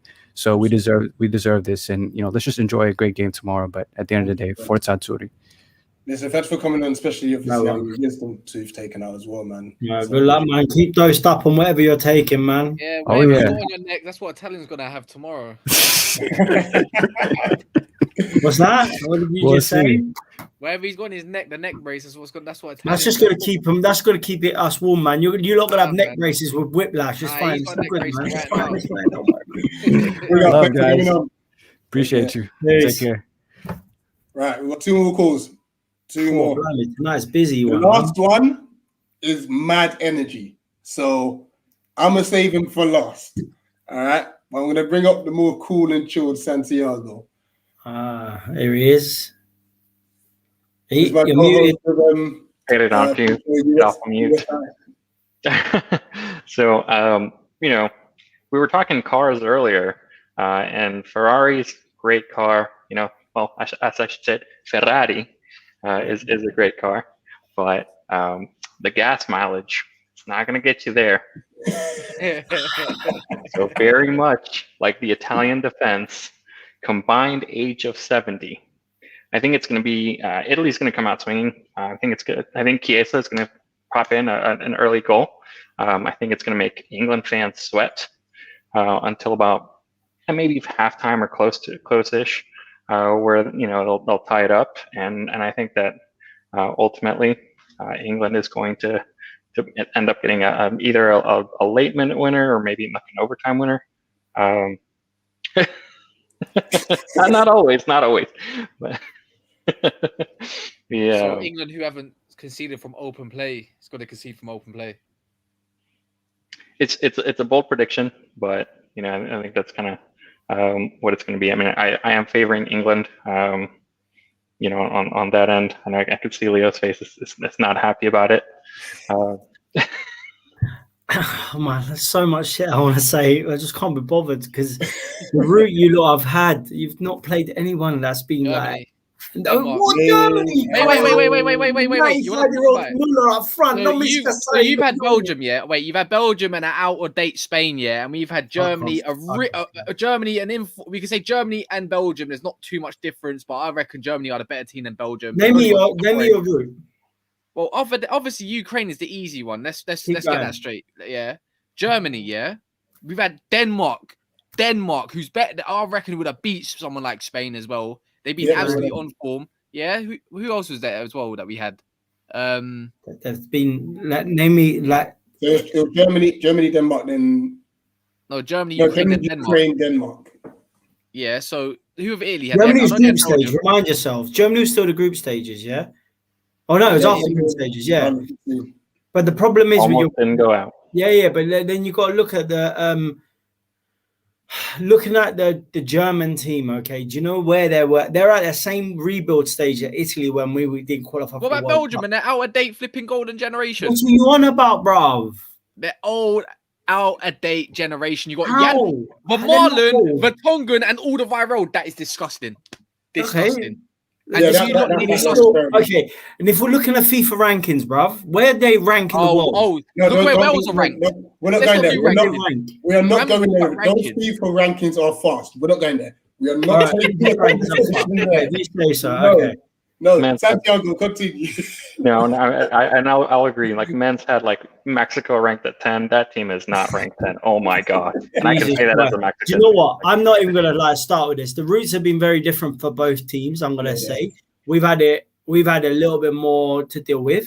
Okay, but at the end of the day, we both opened the door up to a juicy final. Yeah, and we can say what we want, but they're going to do the final talk. They're doing the final talking on that pitch. So at the end of the day, all we got to do is just sit down, try and relax, and let the good times roll, man. Yeah, I got a 3-1 here. Santiago there with his power plays and he's chatting about gas mileage, so he's watching Formula 1 anyway. But we'll let him get on with that. But at the end of the day, we've just got to think about the here and now as well. Yeah, I think both teams have been both deserving to get to where they are, and I think it's just going to be a very open game tomorrow. I think it's going to be a very open game. Absolutely, I'm excited. I mean, ultimately, I am a neutral fan, but as a neutral fan, I'm really excited to see both Italy and England. After especially missing out on the World Cup, like what a return to greatness it would be, and then you do have the fairy tale ending for England after 55 years as well. So in that end, I just think that England's going to win it, but I think it's a massive statement or massive comeback from Italy to go, to where they are in such a short amount of time. We shall see, man. And how you feeling about the Copa Libertadores as well, bro? the Libertadores, or because you got Copa America, you got Gold Cup, Copa America as well. World Cup as well. Yeah, that as well. Copa America. I'm hoping that Argentina wins it. You know, I want to see Messi, yeah. Yeah, just for Messi. Why That's not? his fifth final with Argentina, mate. That's Yeah. Well, I mean, football all day, football for day. It's Oh my sport all day. gosh. Wait, is that tomorrow? 1 o'clock in the morning tomorrow, The bro. morning. It's tomorrow. Yeah, 1 yeah. o'clock in a few hours, basically. Couple Yeah, hours. No, it's 1 o'clock tomorrow it's morning, been- bro. Monday Yeah. morning, 1 o'clock. No, Sunday morning, 1 o'clock. Sunday 1 a.m. Yeah, Sunday morning, yeah. Like 2.5 hours. So it's in a couple hours, yeah. Oh, is it? Yeah. No. By the Lads, way, it's never not. a foul. We're streaming that at 1 a.m. Like Big literally, up. we're Big doing a up. watch along. We're doing a watch along. I'm not. Actually, I might jump in. Actually, you know Well, what? I might jump in. Colombia finished third in that as well, you know. they must have They been got Peru. beat. They got beat. Yeah, they got beat. No, they beat Peru 3-2. Yeah. Oh, I thought you meant before. Yeah, the third place, isn't it? Yeah. But Yeah. yeah, I reckon Messi's times now, man. You can't be getting You see, Emi Martinez, yeah. He's done wonders for Argentina's goal. That's true. Wonders. Mate, What a goal! Higuain and I couldn't Aguero. believe they sold him over Len. Oh my god, I think that's such a bad move, man. And Emil Smith Rowe might be at Villa now as well. Such a bad move. But Santi, thanks for coming on again. Just for a bit of context, I do a show with Santiago called USide, where we discuss like American sports and stuff, including like not so much that, but NBA, the NHL, NFL when it comes back. We talk collegiate football. Just say the brutal sports, man. We did discuss a little bit of UFC, that's on tonight as It is well. on tonight as well. I'd say stock up on the Red Bull. Yeah, McGregor's fighting, isn't he? You ain't going to sleep tonight, bro. Oh my days. Wait, McGregor's fighting tonight. Yeah, McGregor and Poirier. I've been purposely putting off my sleeping pattern, so I'll go to bed about 3 a.m. now. So because tomorrow I'm gonna be in the boozer from So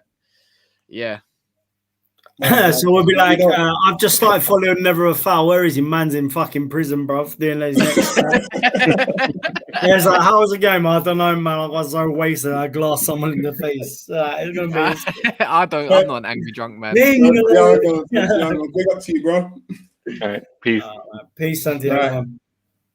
Guys, I want to know who this last guy is, man. Brace yourself. Is this the Danish lover? Eh? You know what? He did have a bold shout regarding Denmark, and he was very close. He said Denmark would probably win it. They were my dark horses for the tournament.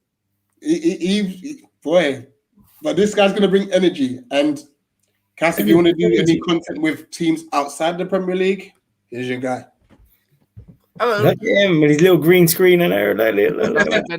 Literally, just a couple of hours ago, I just got back from our pre-season match. Don't know if you had a haircut as well. No. Wait, where are you right now? I'm in my studio. I literally got back. Harry Potter. Yeah.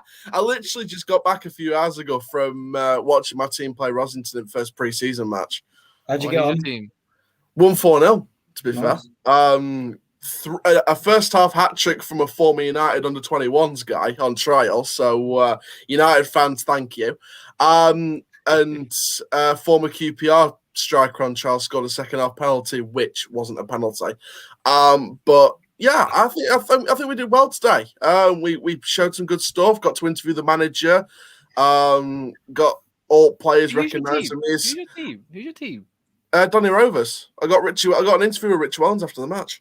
Wait, Donny Rovers? What's Rovers? Yeah. Why do I recognise your face?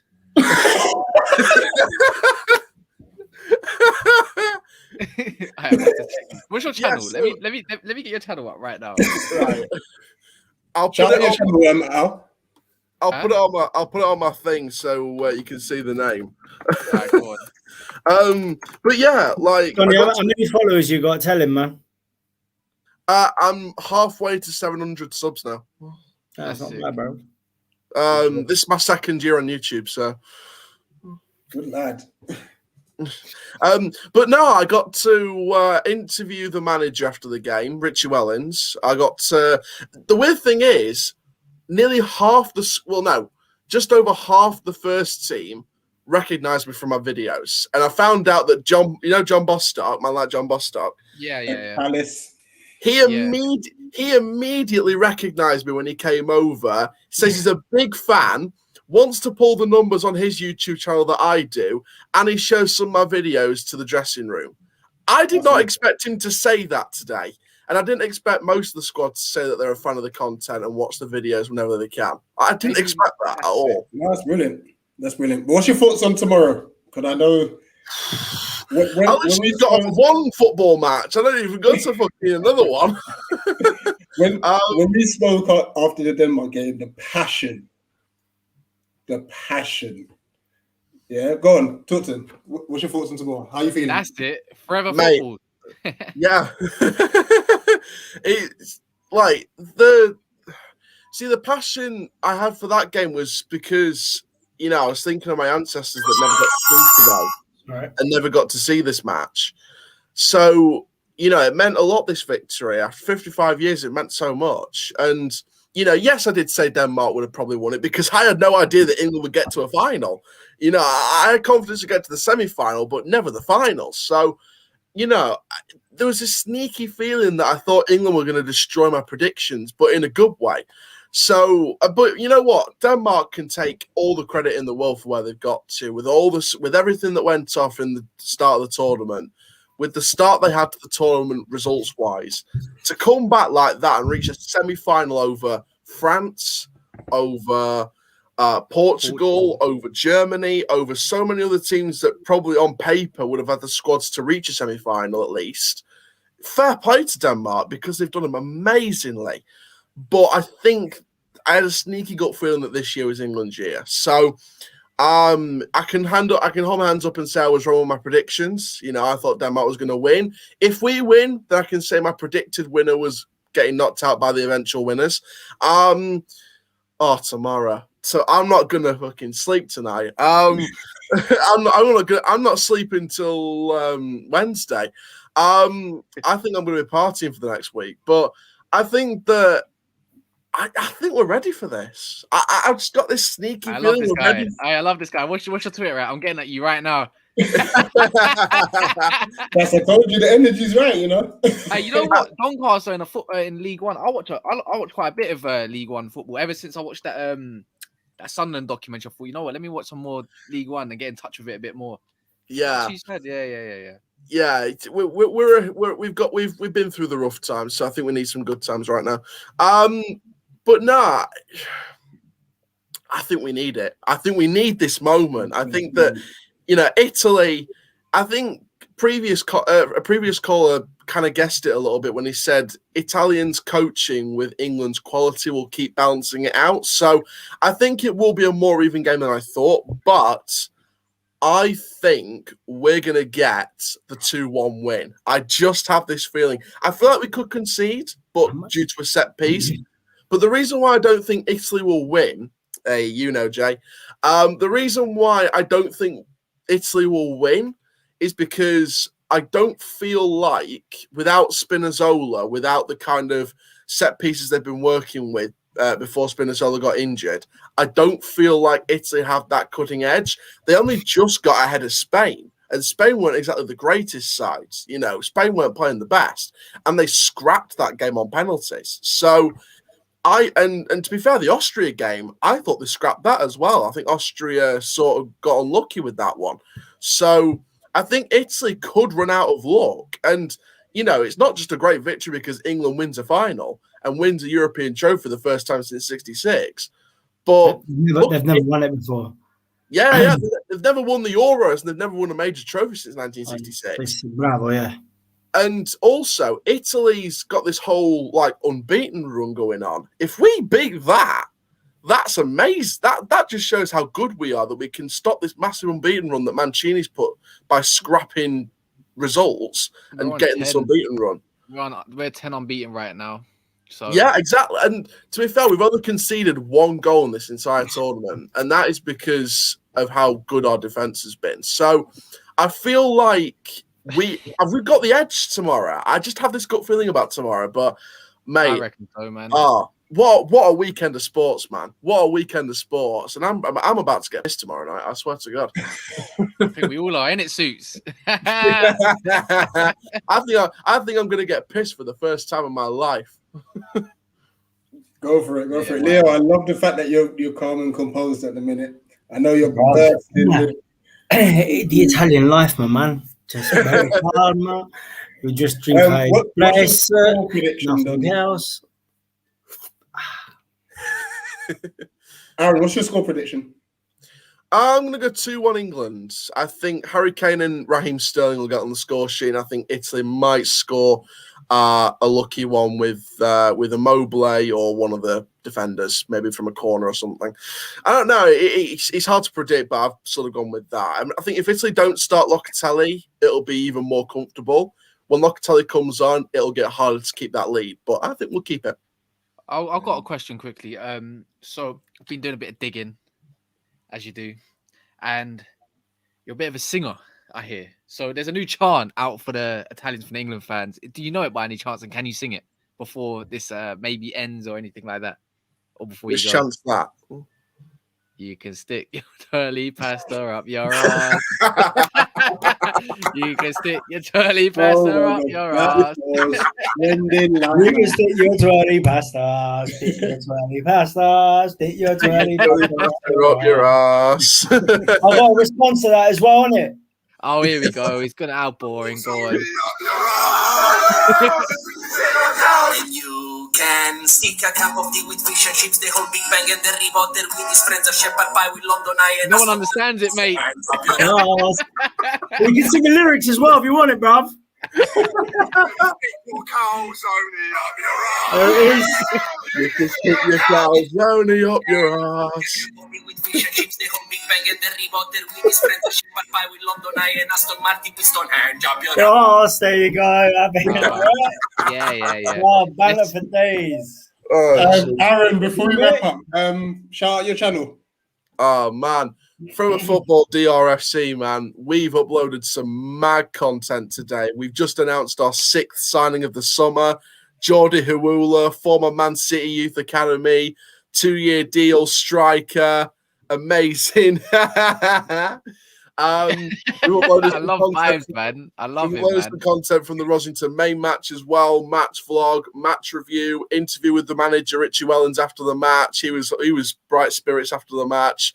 Spoke to most of the players. So is that going to be a regular thing as well? So you do. I'm going to guess you're a weekly goer as well. Whenever I can. Financially, it's tough, but whenever I can go to a match in person, then I can. Otherwise, it's digital watching the match. Literally just sub to your channel. Lads, there's also been a press conference as well. If you want to see the press conference, no way. It's a 1-minute press conference. Oh, here we go. Here we go. No, seriously, look. Have you ain't seen this? I saw it. Yeah, I've seen it. I'll send it to you as well. Moretti. There you go, guys. A bit of that. Passata. There we go. Ahead of Sunday's final between Italy and England, the Italian and British Italian community would like to make a traditional backhand offer to the small minority of England fans who, regardless of whether England win or lose, may feel the need to vandalize Italian businesses. Please do not damage Italian independent businesses. And in exchange, we will allow you to destroy the following restaurants: Bella Italia, Ask Italian, Spaghetti House, Galluccios, Preso, Zizi. Not Vapiano. Sorry, even just the word, it makes me, come si dice, indigestione. Papa John's, Pizza Hut, and any pizzeria that has even a trace of pineapple in the kitchen. Grazie a tutti e forza azzurri. There you go, lads. All right. My answer to that: you can shove your pizza up your ass. Shove your pizza up your ass. Yeah, I'm sure that's what you're gonna have with a pint, though, isn't it? A nice pizza. Yeah, with a bit of pineapple on it. Nah, Yeah. man's ordering a Kentucky No Fried pineapples. Chicken, Man's having a kebab, bruv. Man's going Turkish. man's ordering a KFC and a chippy, innit? But now, back to what I was doing. Yeah, so we've uploaded all this content. Who will assign? We've uploaded all the Rossington Main stuff from today. We've got some more stuff coming as well. More signings to be announced. We've got some more preseason games coming up, including July 23rd. We're against Newcastle United, so can't wait for that one. That's the next game I'm going to be at. The games I'm going to miss in terms of preseason, we've got Spennymoor, we've got Bradford, we've got Harrogate. Maybe I might be missing Sheffield United. I don't know yet, but I might be able to get tickets. So we'll see about that. But Dunedin's in a good place right now. Really good place. And also, Coast of Channel, the theme park channel, we've got loads of stuff coming up. We're on the road to 3,000 subs and 1 million views. And this is a big one. If I can get to 4,000 subs on that channel, Coast of Channel, then this company will make an action figure of me. So I need to get to 4,000 subscribers because I want to sell the action figure version of me. I just want to do it by the end of this year. So 4,000 subs would be a one. So if you ever wanted to collab with Never a Foul, as you can see here, we're nearly on 2,000 subs. Would I get a free Doncaster Rovers shirt from you? I'll just design it first. Wicked. Come on, 3 Lions. Thanks for coming on. Yeah, no Cheers, worries, mate. man. Come on. I've just followed you. Cheers, man. From a football, Rovers tie-dye. Come on, you 3 Lions. Forza Italia, yeah, bravo, yeah. What? You can stick your tortilla up your arse. That's Mexican, mate. You can have a tortilla if you want, mate. Olé. See you later. Yeah. Cheers. Guys, we have come to the end. We've just done 2 hours and it's flown by. It's been an absolute pleasure meeting all these lovely Listen, gents. guys, thank Cass, special guest Pleasure. today. Listen, thank you so much for jumping on the channel. The back and forth between you two was mad. It was mad. Cass, one more time, shout your channel, bro. You can just follow me. You know what? Just follow Never a Foul. And also, like, just subscribe. If you lot are here, I don't know how many people are here right now, but the people that are, just make sure you just put this in your YouTube, click a little sub, and we'll talk. We like to interact. Well, I do as a host. I like to interact with the comments a lot. So yeah, definitely, man. Anyone like Brush, United Community, JG, all them guys that have just come on. Great, it's good stuff. Absolutely. I'll send you an Italy top as well, yeah? Forza No, Azzurri. I'm not joking. I would actually wear it. I know you would. It'd be like, Yeah, I would actually wear it. Yeah. Forza Azzurri, isn't it? If you send me an Italy, if you send me one of your old retro Italy tops, I'll happily wear it after the England game, win or lose. Look, man. All I say, it's been a banging evening of football chat. Yeah. Let's let the boys on the pitch do the talk, and don't get too wanker tomorrow as well, yeah. Oh no, I see Soups in the comments. Oh, sorry, over there. I have to talk to him. My manager. No, my guy's gonna be like, oh, it's a very good game. I can't remember any of it. I fucking fell asleep. What time are you starting to drink tomorrow, bruv? Soups. If Soups, are you still in here? By the way, if you are, what time? I think we're gonna start drinking probably from when I land at his house around 1ish, 2ish. Land at his house. The fuck? Oh my god. Oh, no, Yeah, my yeah. days. 1 o'clock. Yeah, What an evening. 7-hour binge, bro. You know what it is? It's just gonna be light ones. Like I like ciders, flavored ciders, so they don't really get you too hooked like that. So, but it gets you going, and then get onto the hard stuff around 8 o'clock. Okay. I mean, oh yeah, I know what you're saying. Doing the fucking Robbie Fowler, man. He's like, yeah, I'm a bit of that, son. Right, let me wrap this up. I've got to get myself a little quick nap before this final as well, this other game. So, listen, guys, been a pleasure. Cass, thanks for coming on. Guys that interacted in the comment section, thanks for coming on. The callers, thanks for coming on. And you know what? Let me shout out these channels. We got follow at Cass GGMU and also follow at Never a Foul, United Community, United Fan TV, Raw Football Talk. Who else was up here? Euroscope, Beagle Live Football. Yeah, obviously you gotta follow me. Yeah.